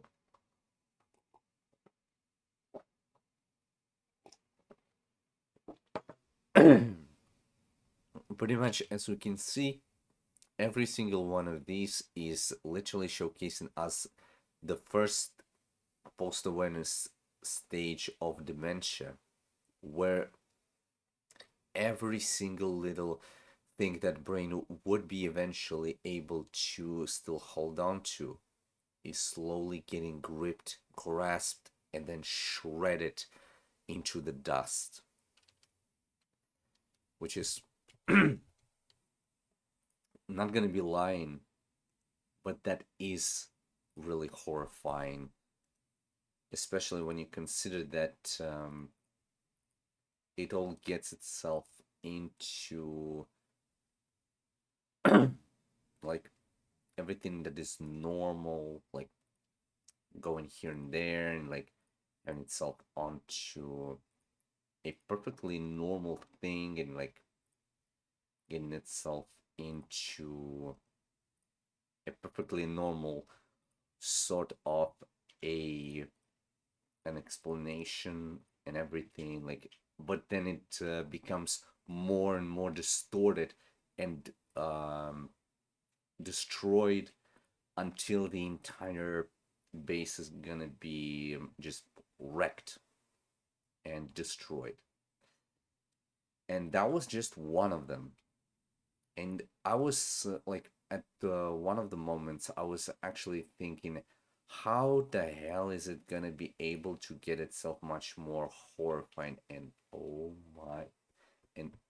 my god, it does get a little bit more disturbing, because here come the because here come the album covers for stage 5.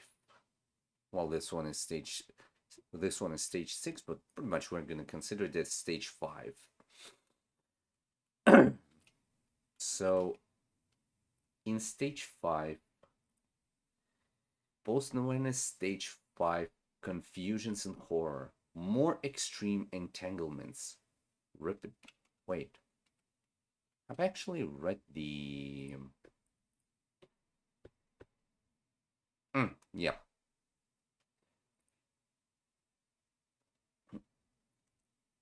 There we go. Yeah. Post-awareness stage 5, confusions and horror. More extreme entanglements, repetition, and rupture can give way to calmer moments. The unfamiliar may sound and feel familiar. Time is often spent only in the moment, leading to isolation. For stage 5 of Everywhere in the Beginning of Nowhere, pretty much 6 is written here, but pretty much stage 5 is the end of any coherent thoughts and memories. As plague rapidly spreads through the brain, memories are completely lost. By the end, we lose ourselves to the void. And for stage 5 in Nowhere, the Millennium of Space, it's post-awareness stage 5 entanglements and neuron death. Further degradation of fluid memories buried under one another. Eventually we reach a heavily regressed state. These are the last grasping moments before post-awareness stage 6. And for these, we eventually have the names of these ones, which are, just don't get me wrong, but the one above over here is just enormous in the name, which is being Epitranxis, Epitranxis, Epitranxistis semestiancers, or Epitranxi, Epitranxis, Epitranxistis semestiancers descending. You want to think of what I just said? Or you want to just blame me for that? Go ahead and try to read it yourself. You're not going to be able to comprehend it. Like, really.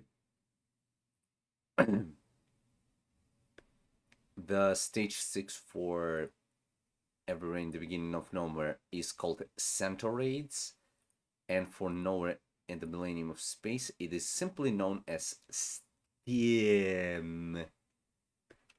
And as we can see, the one for Everywhere in the End of Time is depicting something like a statue of like a person,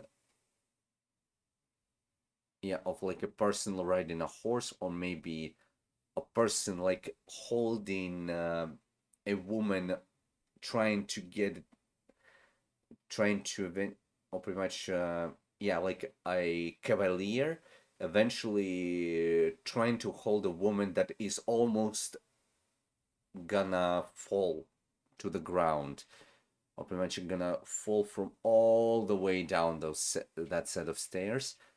Centauroids eventually looks like something like a swing set because of like two threads, or maybe it's something like a theatrical sort of an asset, by my personal look on it.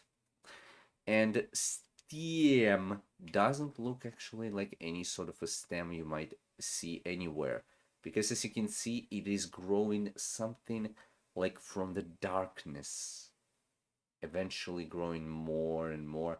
And as we can see, even right over, let me get it over here. There we go. Oh, there we go. So pretty much as we can see right over here, it even has something like a piece of a leaf that literally looks like a goddamn hand. And pretty much without even having a further ado,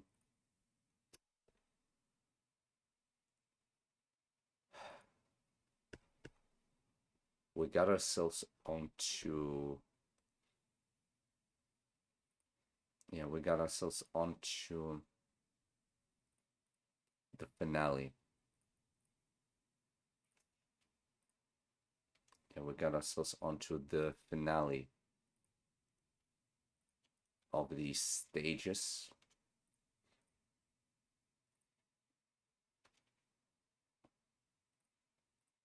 Because these ones were eventually hard for me to hear.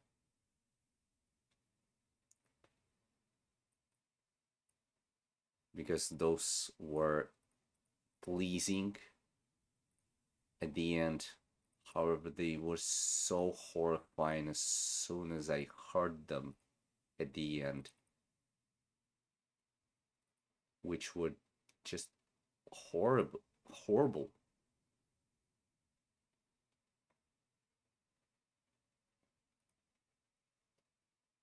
So, let me read the final ones. Post-awareness stage 6 is without description here. Here it simply says null.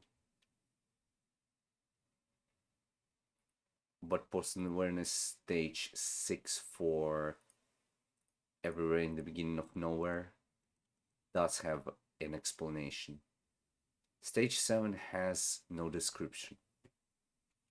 At least to you, it doesn't. You can't even remember that you can't remember. because logic and thought is a thing of the far past, but you can't comprehend time anymore. You can feel or think.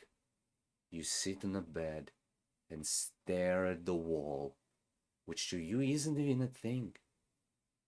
Your face is expressionless, and barely any sound comes out of your mouth. You have forgotten how to live, so other people have to do that for you.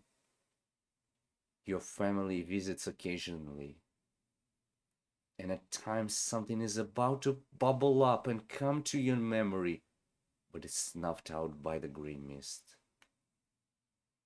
You seem to have lost the battle up until the very last moments of it. And every single one of these has one thing in common: death, but of the brain. Necrotomy God, Necrosia,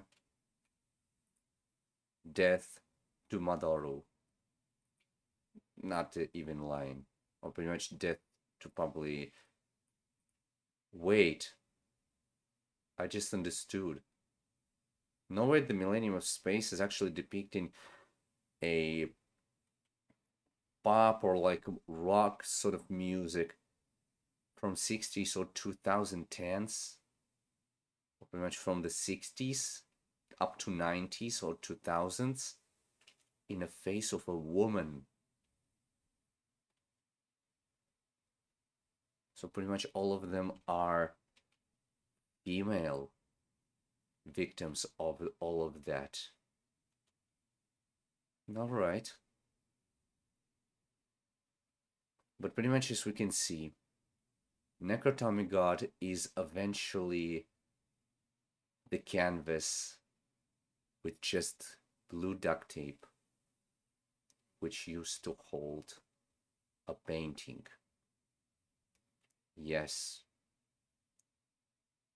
what we saw there, especially in the post-awareness stage 7 or pretty much post-awareness stage 6 for Everywhere in the Beginning of Nowhere, that triple outlet is something that looks like pins that the paintings could be eventually hanged upon. And the Nowhere in the Millennium of Space,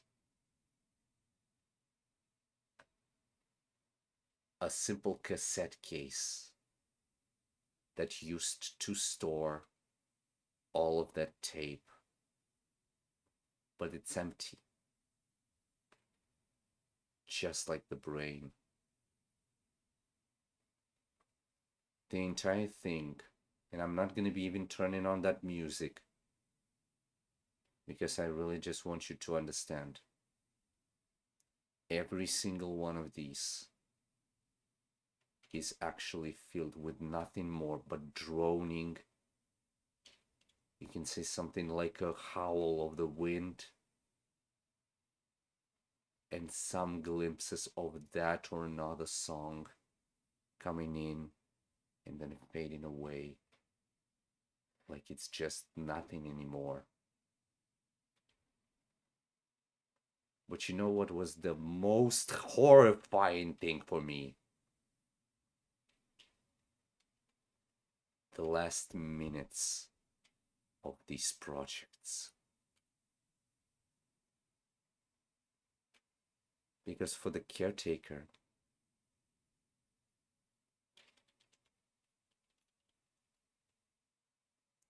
I even got it. And I'm literally listening to it right now. And I'm having literal goosebumps.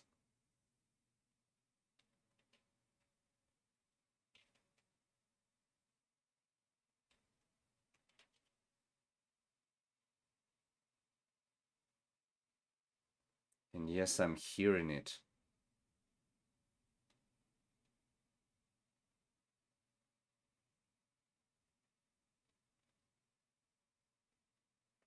And I'm feeling really hurt. I'm not even lying. I literally right now listen to it all. Like right now I'm listening to the very last minutes from ATOT. And you know what it is? Ave Maria from somewhat like a church choir. A church choir sung Ave Maria, but being clear, yet with a little bit of crackles from the vinyl, from the record player, eventually having every single little bit, and the Ave Maria eventually playing in everywhere at the end of time.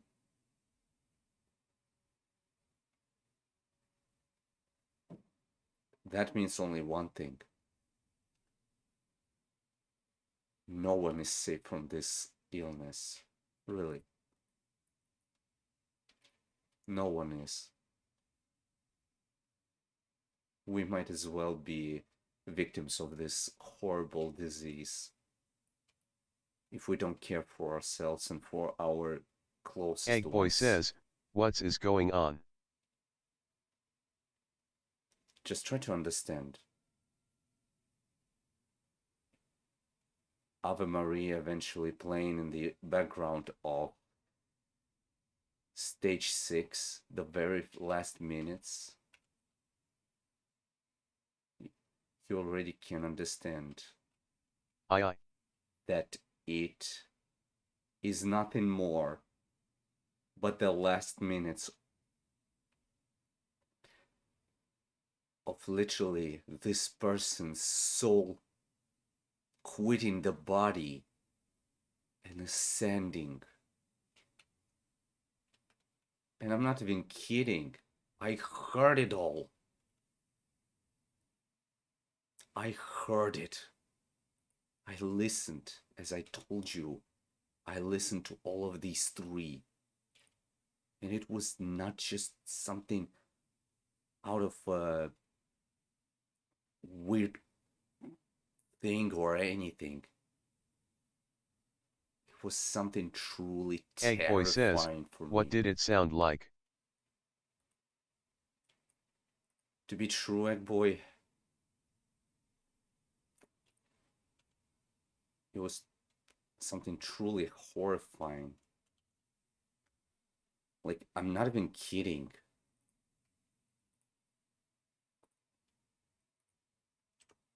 Every single thing you're gonna be eventually trying to get yourself onto it. Like, you wanna just go ahead and try to comprehend at least something. Just a sec. I need to find a specific moment.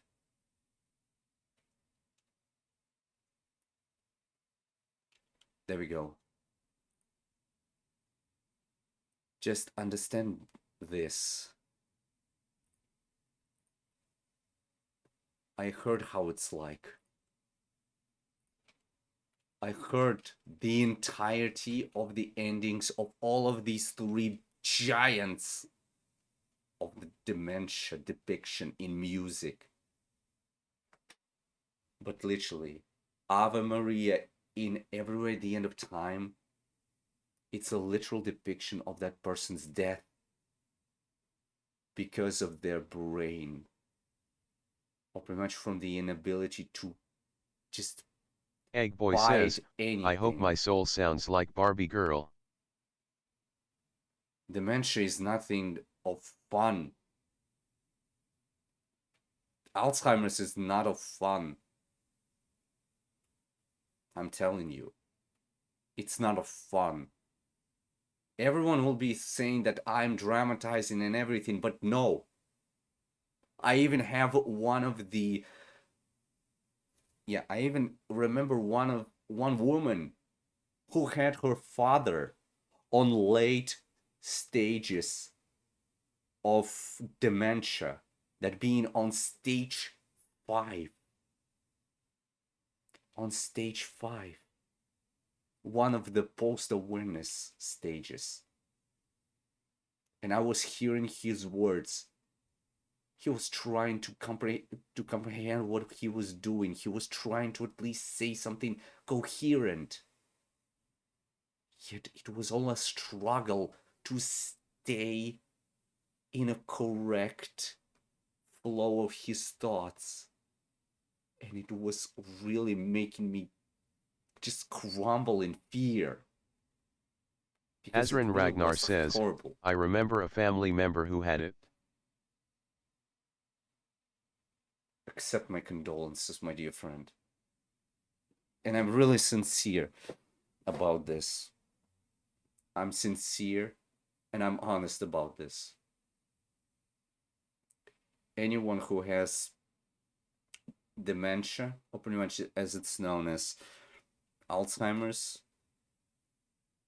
or maybe if you have a relative with that, I'm really sorry. And please accept my condolences towards that person. Because really, losing someone to such a disease is much more horrible than losing someone to COVID, to heart attack, or maybe even to a brain stroke. Because dying from Alzheimer's is much more horrible than anything. But we pretty much heard only the version from Everywhere at the End of Time. This is what it sounds like in Everywhere in the beginning of Nowhere. Because what I'm about to turn on is gonna be the final song of this album collection that was not just breaking me, it was making me cry like a baby in a womb.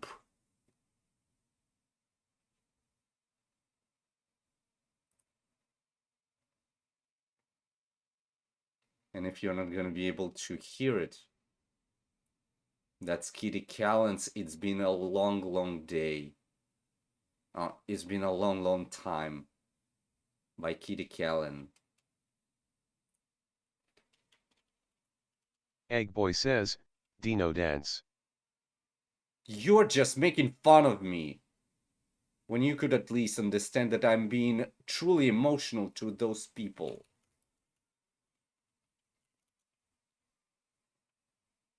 And literally, this song was made in October 1945. Pretty much some years after the Second World War.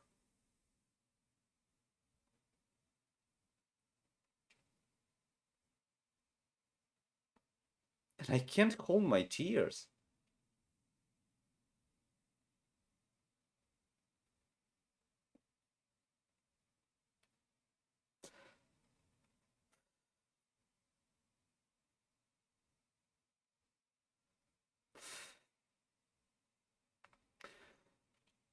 I'm literally crying.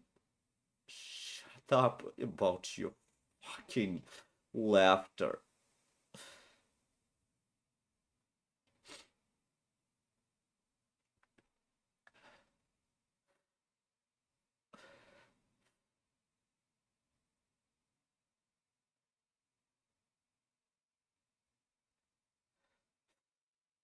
Sometimes I even want to just sing to it, but I can't. Sometimes it just gets kind of hard for me to sing to such a touching song. I think, Rag, you can understand how it is.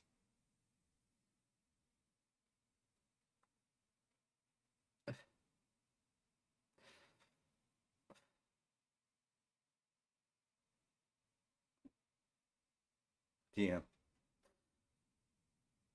All of those wonderful memories, then given to such a moment of terminal lucidity,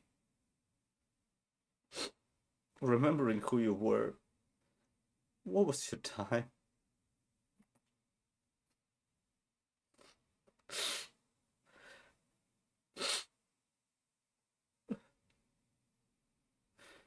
And just get this. You might be able to hear this.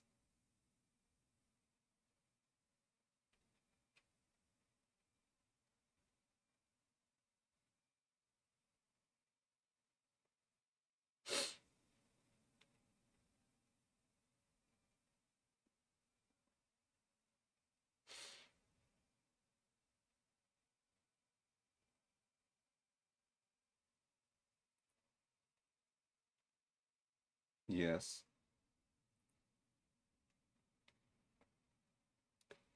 Here we also heard the depiction of death.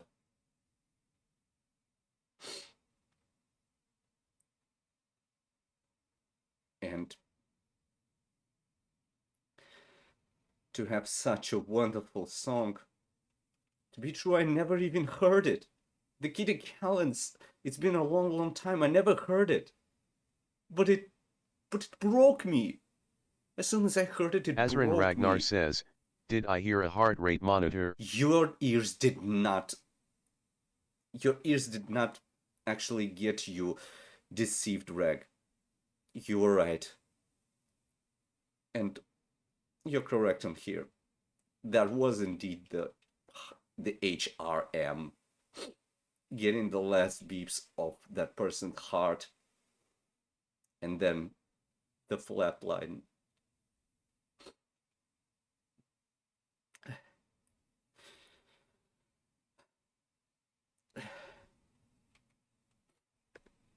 I think after I will finish this entire stream, I might as well get a little bit of rest. I will be tomorrow a little bit different, but I will still be remembering this stream as one of the pretty much particular ones to remember. Speaking about such a disease that we cannot even control. But yeah,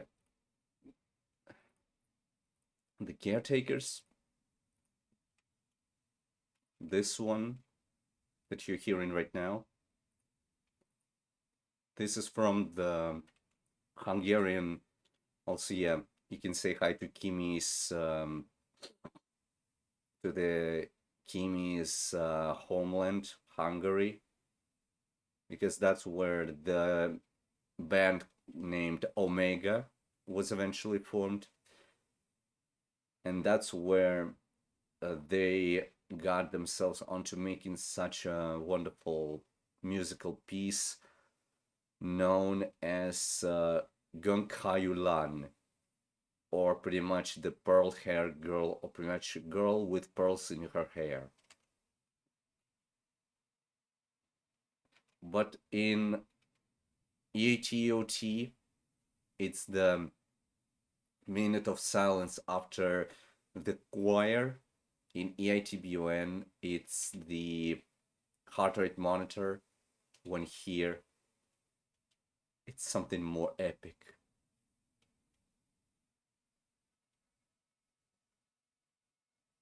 The last show, the last performance, remembering something that you were losing over all that time,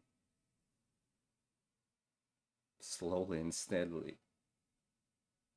The last performance, the last terminal lucidity, the last moment to remember at least anything, to get something onto yourself. And I even remember the lyrics. Yeah. Exerna ut elfarot elon meik zut to olel as embereknek fájt sodet ud még sajnált eljött közénk, igen, jött egy gönkhájulán, álmod motam vak igastalan ibed al polazek zur mein kippen igen Yudek yung kayulan almontam vak igastalan la na na na na na na na na na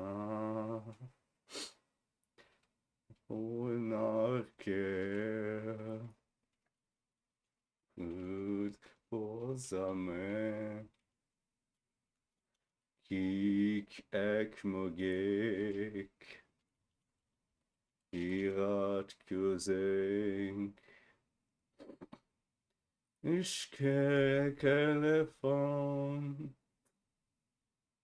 Shet meshet Zib kayan Azikafen igen Elegon kayulan Almotan vakigastalan Gon kai azotareg Mitvem kerbet igen Elegon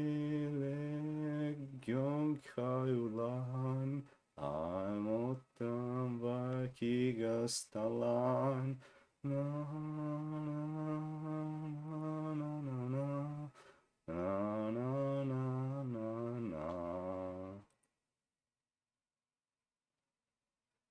Then there's a little bit of instrumental. Same part. Mikor nagyon egyedül vagy, lehull hozzád egy kis csillag. Hófehér gyöngyök vezessenek, mind jövendőt vehekunek, igen, hívek gyöngykájulan, álmodtam vakigasztalan, ránk vágyak mögött, ég és föld között, igen, hívek.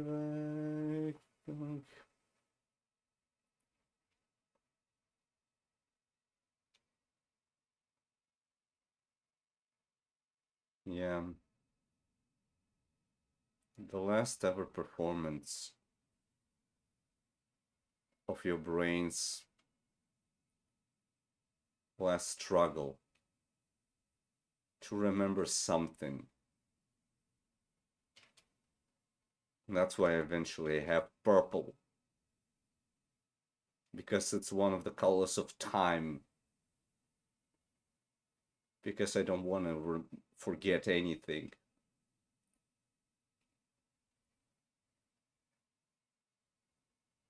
Just really want to get it all, at least on every single one of you. If you have anyone, and I'm not even kidding, if you have anyone who literally has dementia, please take care for them. Give them a lot of attention, because without you, they will literally die, because their brain will not be able to do anything with this. I really just want you all to get encouraged to go ahead and help out anyone with such a horrible thing. Because even as much as I remember, no one from my family ever suffered from this disease. No one. Yet I just hope that none of your relatives will eventually get that. I really pray on this. And I literally just got my hands together to pray for you all to literally understand me. Dementia is horrifying. Heart attack, brain stroke, COVID-19. Speak about Alzheimer's for at least once. That's much worse. It's like a very long fuse that is already lit, but the one that is very thick, very long, and that doesn't burn that fast, slowly getting into your brain. And as soon as it reaches the bump of dementia, your brain is gonna be dead in a moment. So please, anyone who is out there, who is eventually gonna be probably watching this VOD or something, I just hope you will take care of your relatives, of your siblings, of anyone. If you are working at a dementia and pretty much like with the someone who is working as a volunteer or pretty much who is working at a care center for such things, I'm really praying that you all will have a wonderful, wonderful life, at least until you will pass away. I really will hope that you all will stay for how long it will actually take for you to stay on this earth. I really want you all to understand that this disease, though it is being touched so much, I really want you all to understand you all still need to keep yourselves trained by the brain so that it wouldn't die from any genetic issue. Train your brain, try to keep yourself happy. And I pray to God that no one of you, my dear viewers, anyone who is even out there, I really hope you will not get the same fate as mother of that woman that I eventually knew. I hope you will not get the same fate as those depicted people that were eventually showcased in the that were showcased in those three collections. I really hope you will take care.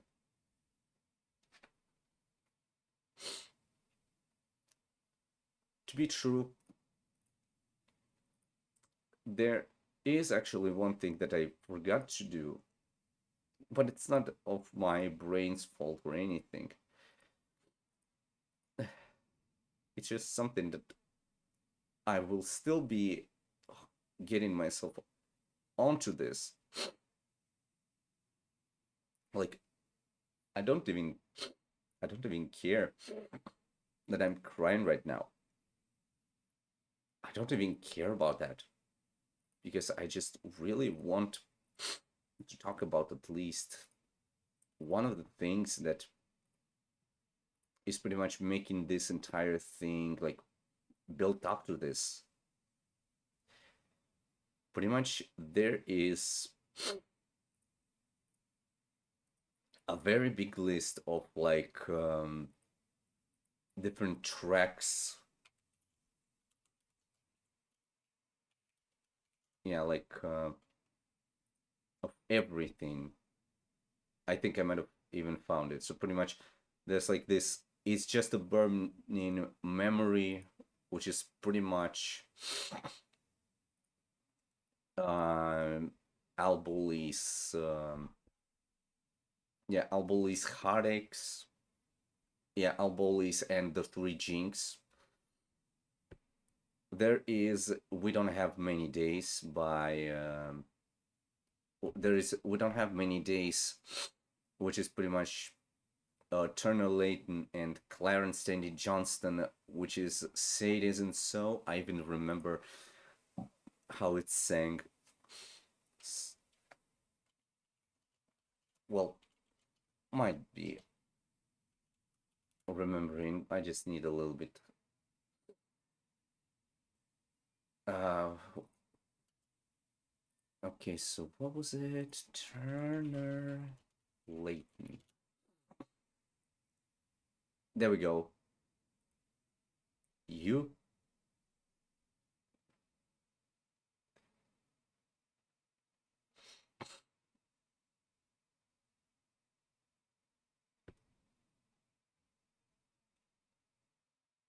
Ah.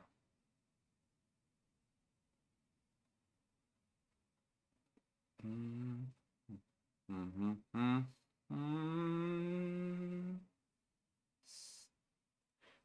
Wait, and what they're saying, say it isn't so.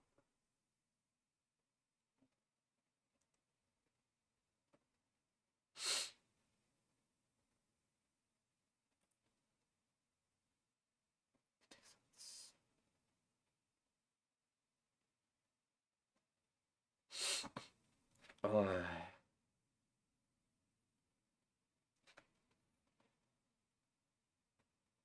oh, there we go. Yeah, in Every Red Day of Time, pretty much it's the piece that says, "Say that everything is still okay. That's all I wanna know." And what they're saying, say it isn't so. I still remember that. That's a very sweet, a very nice, like a very, very nice song. I'm not even lying. It's a very wonderful song.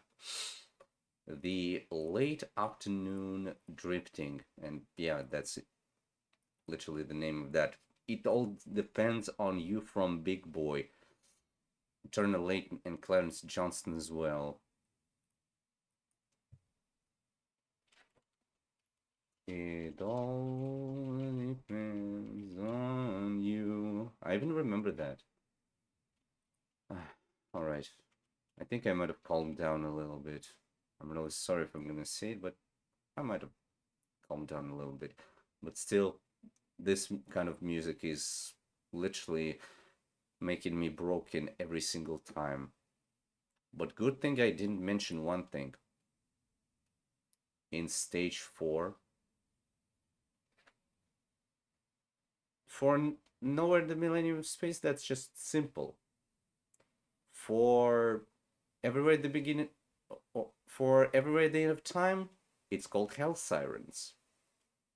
However, for Everywhere in the Beginning of Nowhere, depicting the Care Bear's grandma,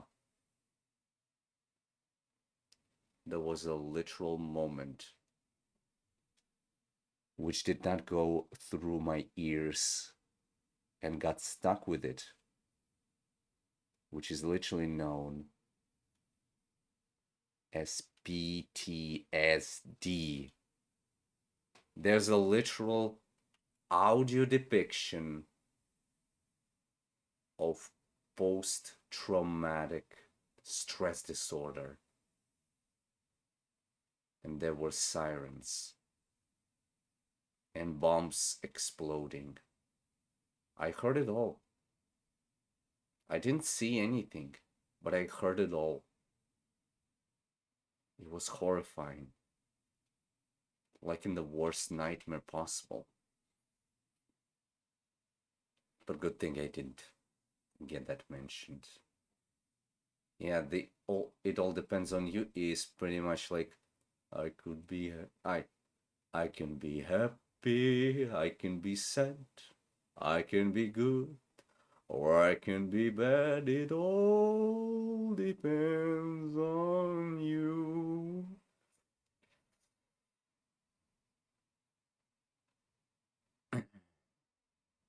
I can be lonely out in a crowd. I can be humble. I can be proud. It all depends on you. Which I actually like because that's a very sweet one. Or this one. Moon. Yeah, by Ross Morgan.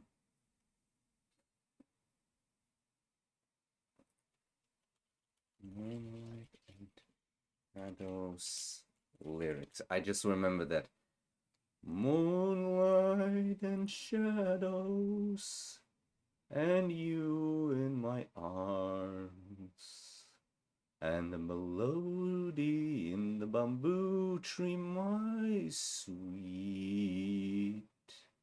Even in shadows, I feel no alarms. While you hold me tight in the jungle night, my sweet.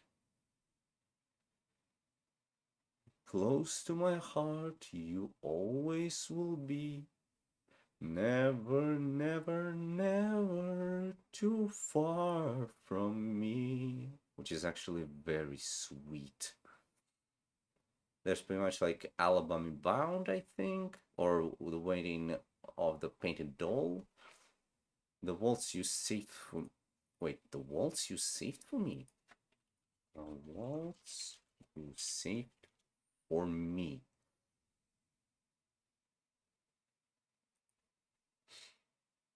Even in dreams with you. Wait.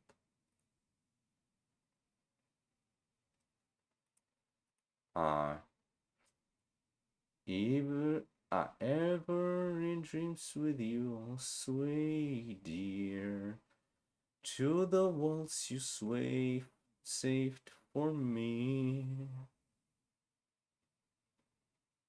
Yeah, I kind of remember some of this. Winnick's melody. Oh.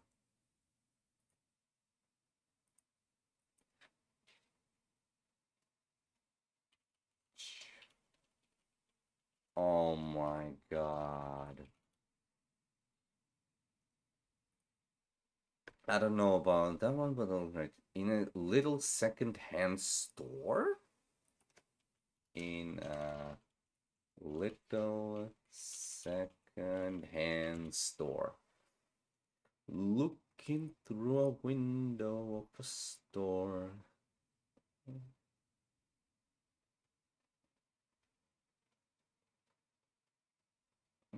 Little store. Well, I looked around. This is what I.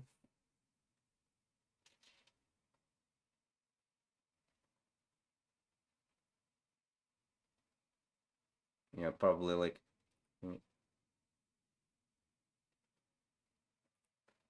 Looking through the window of a store. Things look so familiar there to me. I stepped in this quaint old little store. While I looked around, this is what I found. I saw the little table that stood. Wait.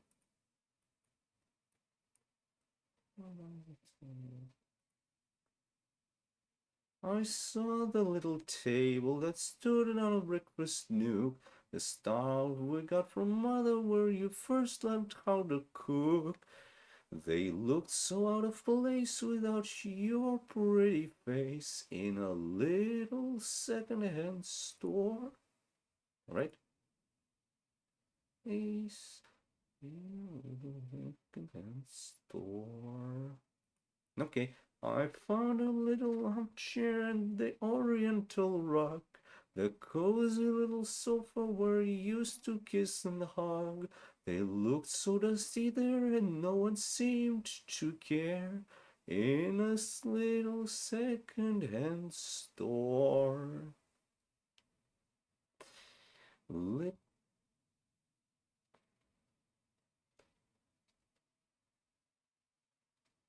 Little odds and ends that we got from our friends, how they thrilled my heart.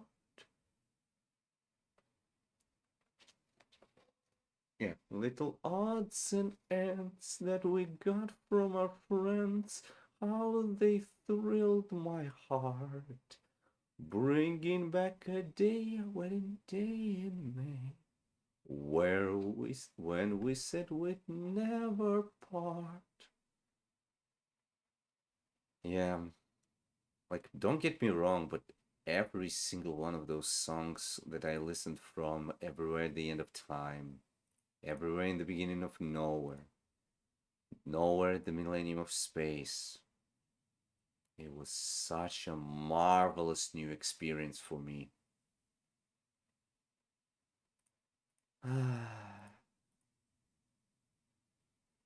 Or even from Guy. I'm really sorry for Twitch to like get me DMCA'd on this moment, but I just want to sing the It Looks Like Rain in Cherry Blossom Rain from the one and only Guy Lombardo. It looks like rain in Cherry Blossom Lane. The sunshine of your smile's no longer there. It looks like rain in Cherry Blossom Lane. Your golden voice no longer fills the air. The rippling notes have left the old mill stream. There's nothing left for me but just a dream. There'd be no rain in Cherry Blossom Lane if you were there to tell me that you care. All music will never die in my heart, really.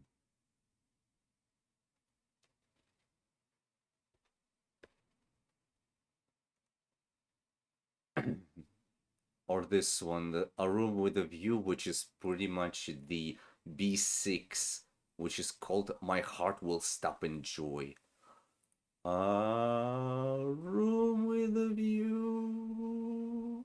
I've got a room with a view of wonderful you, my next door dream. 'Cause you're the one and only one my heart really adores. And I'm so glad my window pane is just opposite yours. It isn't the moon way up in heaven. It isn't the moon way up in heaven above. It isn't the stars I'm dreaming of. I'm only looking forward to the time when I'll be sharing with you our heaven full too, a room with a view.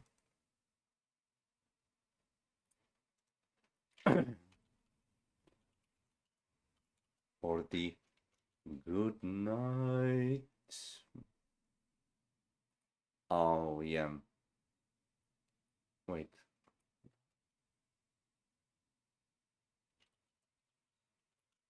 Yeah, I even remember the Al Bowley's Good night, good night, sweetheart. Such a wonderful song to be true. Good night, sweetheart, till we meet tomorrow. Good night, sweetheart, sleep will banish sorrow. Tears and parting may make us forlorn, but with the dawn a new day is born, so I'll say good night, sweetheart. Though I'm not beside you, good night, sweetheart. Still my love will guide you, dreams enfold you. In each one I hold you. Good night, sweetheart, good night. Which is actually something that you could even sing for a little baby. Because Wow, that is something very sweet. Or the stage threes, yeah, or the stage threes, the very first song, which is known as Back There Benjamin, and then there's Libet's All Joyful Karamadori. It's all from the Good Night My Beautiful from George White's Scandals of 1939, also known as Good Night My Beautiful by Tommy Dorsey. Yeah. So hold me close to you, parting is such sweet sorrow. Your love is all I have to waken for tomorrow. Good night, my beautiful. Mm, yeah, good night, my beautiful. Just being with you is so beautiful. And tearing away from your arms is not easy to do. There's good night, my beautiful. There's nobody who's so wonderful. Each moment with you is like living a dream come true. So hold me close to you. Parting is such sweet sorrow. Your love is all I have to waken for tomorrow. Good night, my beautiful. The night will be lonely but beautiful when I am alone with my wonderful dream of you.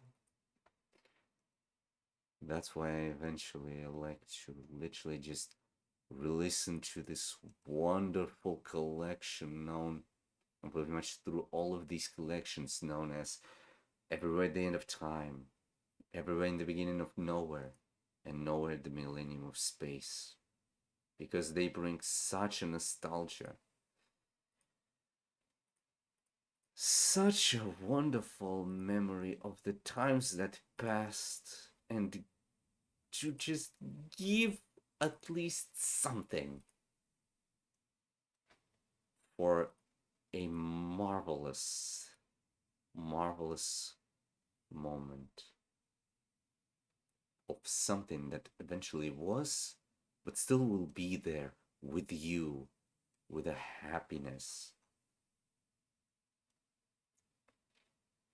And there's also some of the shoutouts that I might need to do for those who eventually got a little bit of inspiration from like all of those three,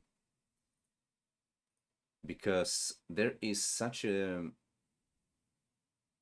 creation being everywhere in the dead of the planet, which is pretty much inspired by Everywhere in the Beginning of Nowhere and Everywhere at the End of Time. It is, so pretty much as I'm reading it from the wiki. Yeah, pretty much as I'm reading it from the wiki. This project, excuse me. There we go. Yeah, this project is initially attempted to convey an array of disorders and diseases, most notably dementia. And everyone is going to be saying like schizophrenia, schizophrenia. Actually, it's schizophrenia. Yeah, dementia, schizophrenia, and depression. And in the Redux, it only focuses in the matter of dementia.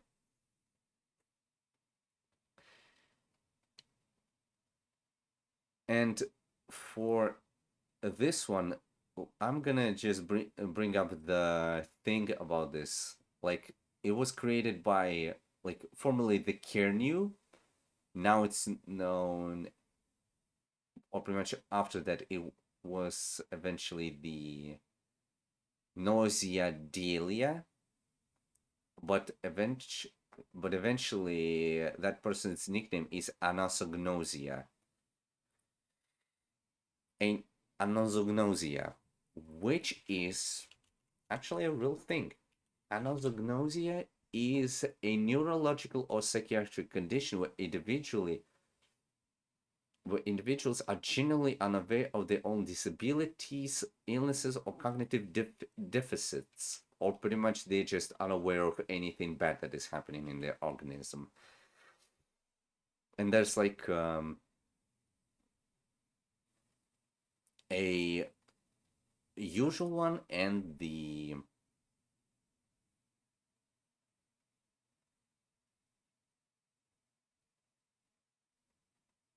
yeah, and there's like two versions, that being the usual one and the definitive version. In the old version, pretty much like with a little bit of adding, um, there's the first part being pretty much like stage 0, living quietly without worries, but something tells you that something bad is going to happen to you, something that would give you a trauma for your life, but you don't care. And that eventually is um, supported by the center knob painting made by Anazagnosia as well, and that depicts like something that I'm pretty much seeing right here, looking like a bag. Actually, let me probably even get it popped on the screen if I'm gonna be able to. There we go. Yeah, there we go. So pretty much this is what it looks like. Pretty much it looks like something like maybe a bag of jelly beans, pretty much something like a candy or something like that. The stage 1 is pretty much ironia. Here we are, coherent with a gathering of memories from many previous years. There is little memory loss present in this stage, as this stage is like a beautiful dream. The glory of previous times and remembrance, the grand finale of the best times. But this is only the beginning of a downhill journey, and the painting is called Ironia, which is pretty much looking like a literal iron for like getting your clothes ironed and looking fresh. Stage 2, wait, Redux. Okay. On the Redux, more effort to collect memories so they contain a little more static, so they can more effort, yeah, so they contain a little more static due to deeper memory. By this point, the protagonist knows there is no turning back, and Squizornia eventually looks like something like a holster with a vase on it, which is pretty much giving a little bit of like a showcase of like memories being like flowers. Stage 3. In this stage, we're present with the last and oldest memories as the mind deteriorates more and more. The mist is storming all across the brain, and there is more echo to the tracks. Some tracks are misshaped as a result of near forgetfulness. And as you can see right over here, there is like F8, which is pretty much the final one.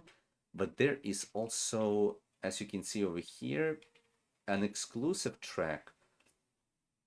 Yeah, like an exclusive track. Yeah, pretty much that's an exclusive track that is literally called "Hey, Behind You." And I'm telling you, as soon as I heard the "Hey, Behind You," I'm telling you, I was shitting myself because that was something really horrifying. Like,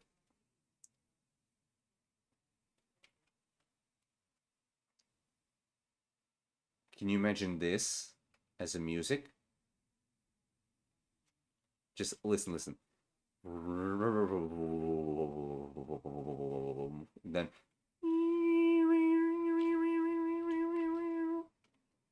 That's sort of a thing that eventually occurs, especially when you remember that there is something like this that could be eventually added into the game as a nightmare fuel. And this one is called Cold, which pretty much depicts us like a flower that probably was like grown legs, I don't know, or pretty much a person that eventually is like crooked and just doesn't know how to get up or anything.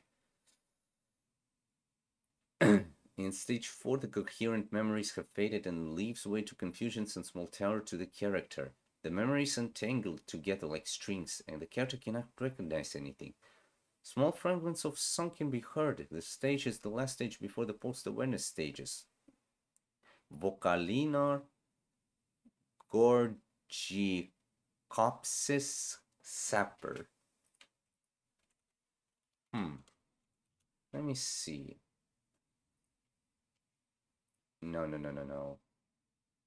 Actually, wait. That is... Oh, that's Italian. That's Italian. There we go. Wait. Vocalino Gorgicopsis Saper. That is Latin. That is Latin. So, Gorgicopsis. Wait. Vocalino, pretty much something vocal. Gorgicopsis. Let me see. Gorgicopsis. Gorgicopsis. Coreopsis.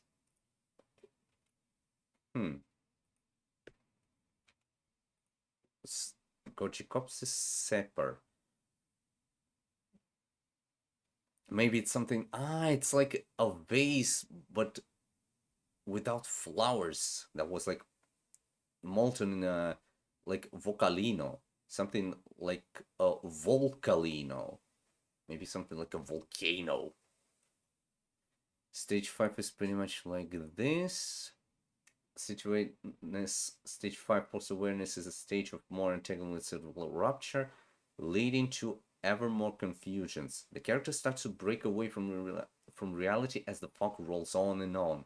The character is in despair as they are in depression and small isolation. And pretty much this one depicts something like a yo-yo, maybe? Or maybe something like a bell but with a cord. And this one is just like a bell on some sort of a holster. Stage 6, post-awareness stage 6 is the point of total confusions. The character is in true horror as all the wires are untying and the mist is tangling up. Small moments of clarity can be heard, resulting in the character wondering for a while. Was this all a dream? As the clarity fades away into more confusions and rupture, there is nothing left except darkness, which is pretty much showcasing for us something like a stickman literally being as if hung up, or pretty much like raising hands in loss. Copper Bagger Morpiopin Dest. Wow. And post-awareness stage 7 is without description, and we can even see something very interesting. So here and here it's different. Like this, actually, this is how these plaques look like the amyloid plaques and the tangles. Like it slowly gets more, or pretty much as you can see, like it just gets onto the brain, but it's eating on the canvas, slowly eating away the paint slowly and steadily until it all just dribbles into there, and then terminal lucidity when everything is just being cleared. And yeah, there's even the heaven. Here we continue the life of that person in heaven. The most surprising thing is that there you can remember everything. All his memories are back. We no longer have to worry about the end of the planet. And there's hell. The patient has recovered memories but is now in hell for his sins. The character drowns in confusions, rupture, horror, and regret. They are suffering and paying for the crimes. That is where they shall stay for eternity, which is actually kind of deep. And there's the definitive version. Ooh! So just an iron, and the moniker is the dissonance. The first chapter of that, and this one is Parationalust Batini, which pretty much looks something like a bird nest, for me personally. The first one is anonymous, but I think it's the same Squeezer, probably. Like Squeezer. Same by this one. And here it's gonna be symptoms begin to bloom here by nothing but harmless damages. Though the patient shows a degree of nostalgia and melancholy, it is the usual for a person of old age. Memories wash themselves with waves of blurriness alike to the sea, making them harder to recall. This is it. It goes on untreated. And in stage 2, it's our patient here goes by mental anguish and its worries closing and ensnaring them like wolves, thought by thought, becoming more anxious than ever they thought they could be. Closing to a breakdown, the patient realizes that there is nothing to cause. It's useless to cry. They lose themselves falling in the abyss with tears of demise.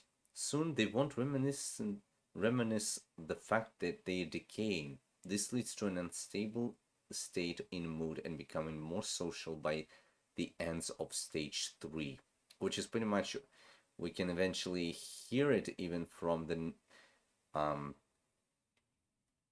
explanations over here, that all of these words are pretty much not from like any sort of from not like any sort of another person, but pretty much something like a doctor's report throughout the entirety. Side E, which is pretty much a glass of water with something like a pill, and this looks like a hill with stars. Medical state stage 3 and early stage 4. By now the decay is too strong to ignore. Our poor patient's happiest memories by now have been lost in a sea of decay, and all that will remain is an everlasting stream of panic and panic alone, as the patient desperately tries to recall memory after memory, under the false understanding that said decay can be prevented, with misery all the more obvious with each fleeting memory. If I can at least grasp the memories I have left, will the old ones come back? What do you mean it doesn't work like that? And pretty much we can hear that he's getting like this. Or pretty much the patient is getting like that. Untitled, anonymous, Marial mass. Oh, Marial mass accelerated ever Simirova. Looks like an alien. Excuse me, but looks really like an alien. And for this one, it's Folger Poisel of the new type of Kier. So I'm guessing like like simple form of the new type of care, like simpler form of new type of care. And this one is unknown by anonymous. Actually, that looks very pretty, like a hill with stars, like all those memories. Marvelous. Medical early and late stage 4, which is part 4. You're no longer in your room. You're still fighting against the storm, yet even you know that this battle can't last forever. For the storm is an unstoppable colossus, and your resources are depleting. It's only a matter of time before the storm rots your soul. The storm is already bringing you down. Your mind is ready to surrender. This isn't your room anymore. It's pretty much something like a stone or like a cliff. And there's the darkness that eventually tries to break in through the barrier. Marvelous, really marvelous. Oh, part 5 is pretty much medical early stage 5, and this one is medical late stage 5. Recollections now become undistinguished from each other and fluid. The universe loses sense as they slowly begin to fail at comprehending their surroundings. Clarity and conscience of the situation leads to short-lived horror. Asleep memories lead to vague warm feelings or the feeling of loss. All there is to the patient is the present. The past has collected debris, and they have the inability to plan ahead. Lily Fleet lies the Lily Fleet lies the miserable mind, and Sintmer goes Tamerer. Wow. Medical early and medical late stage 6. Patients become paranoid, aggressive, and delusional. They spiral further down the hellhole, and it's soon to be over. Poor bladder control, reduced motor ability, and agnosia begin to get frustratingly severe as neurons, synapses, and gray matter continue to be hijacked and torn apart, with the hippocampus continuing to completely malfunction and dishevel any memory left to be pulled through the grinder. It's becoming increasingly normal for the patient to be hospitalized, left alone and hurt themselves. It is dehumanizing, heart-shattering, and terrifying for anyone involved in this situation to see the patient once a person in this state. And here it's prefulaxiobipac letter involved revampsis, God's rage illuminated by deep dusk. And Motiptor Auchlinvak, which pretty much looks like a star. Yeah, but then the deep dusk is getting an illumination, and then there's like a path of memories. And then it's the part 7 medical early. Yeah, medical early, mid, then late, and then the end. And this is the most ungodly times in the macrocosm, forced to stand against a wicked god. The times slowly draw to zero, and he stares to the nothingness, waiting for death to sweep away this misanthrope. And the arts are Aether Teneroqueloep, which pretty much looks like something like a square, or pretty much like a cut off cube, or like a cut off rectangle, or pretty much a rectangle being cut off in the middle. Infinite Void, which pretty much explains it. Vanishing Act, which is pretty that for me looks like a hangman, or pretty much like a hangman noose. The stage 4 is well sheathed as asphalt, which so pretty much like a light, but then if it's like getting into this, then it means that this was actually a that this is pretty much a light up of the memorial for that person. And then it's this one where I think this is like a silhouette of a person. Yeah, it's called Hell, which pretty much this looks like a person, but like laying on the floor and suffering. Lost this light is so far from me. In this one, in here, it's together with Sachet through variations of Hell, and then the final one, which is the death, is Lost Contact, which is actually something very marvelous. Something so horrifying, yet depicted so beautifully. And truly horrifying. The beaten contemplates the truth. Yeah, pretty much this is everywhere in a different universe, which is also pretty much a sort of revised everywhere at the end of time. Glix, yeah, pretty much the beaten contemplates the truth, which is pretty much looking like the same, like journal or like a newspaper, but pretty much being like on a side, or you can say like a paper fan.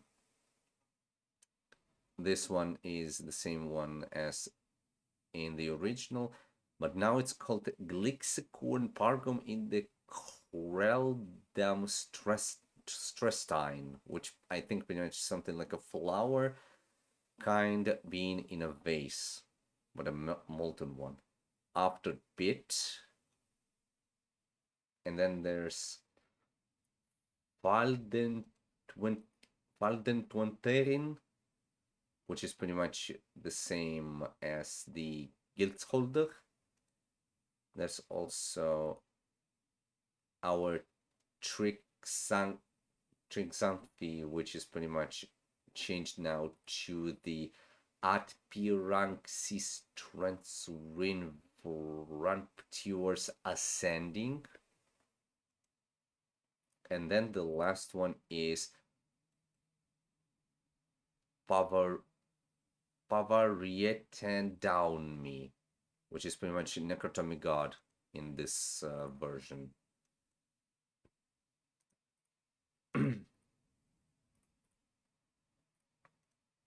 Oh, whoops.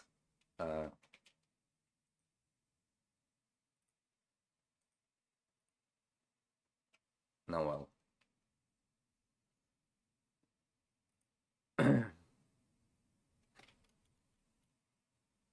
In the end, it was everywhere at the end again, reincarnation.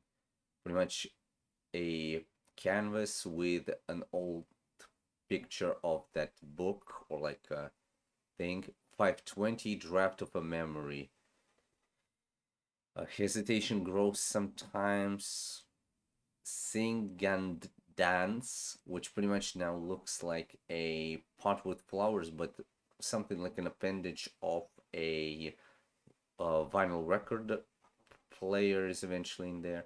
Look at oneself, pretty much looks like the same Gildsholder, but now the face is looking a lot more horrifying. Like, wow. Descend 1. And then another story, which is pretty much the closed book, or yeah, which is pretty much either the closed book or the same thing that was eventually folded down. And then let's get on to the Everywhere in the Beginning again, which is pretty much Everywhere in the Beginning of Nowhere, but I'm guessing as a new one. So pretty much we have a flower pot in here, a sculpture,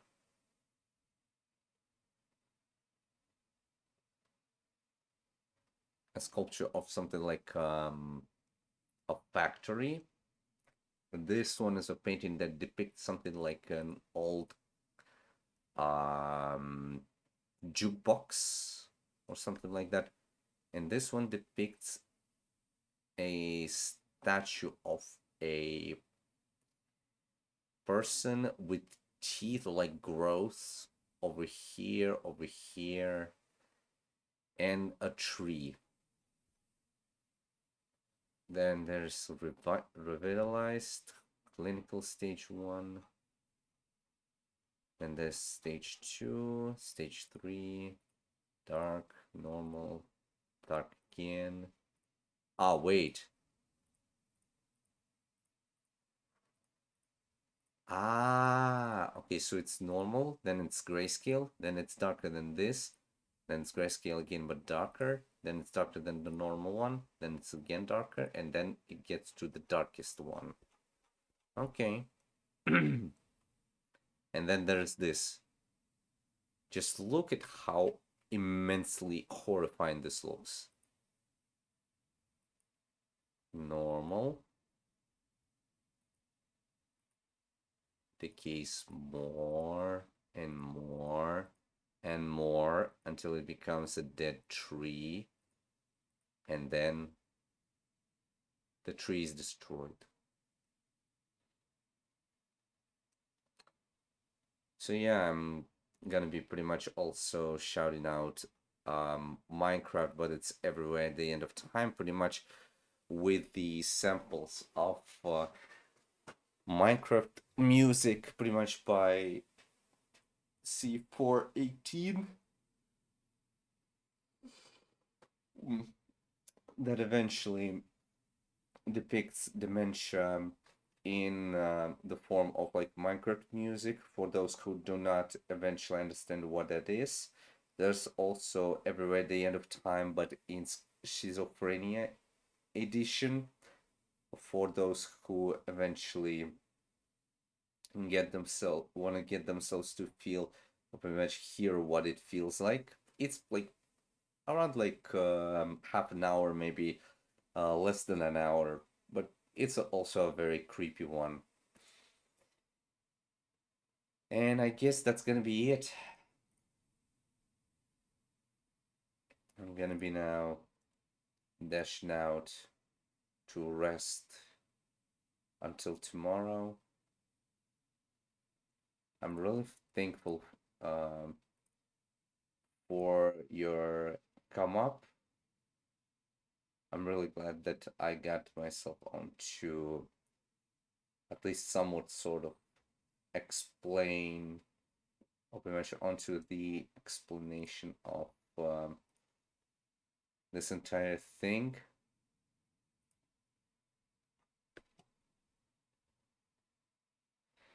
So let me go ahead and get myself a raid onto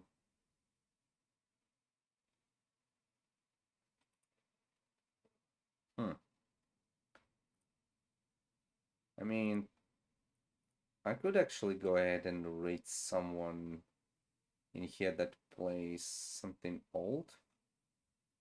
I mean, it looks like a ROM hack, but that's fine.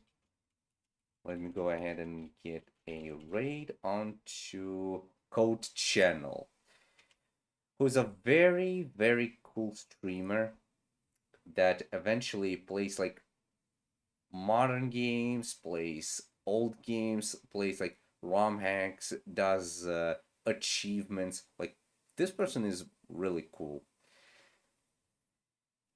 And pretty much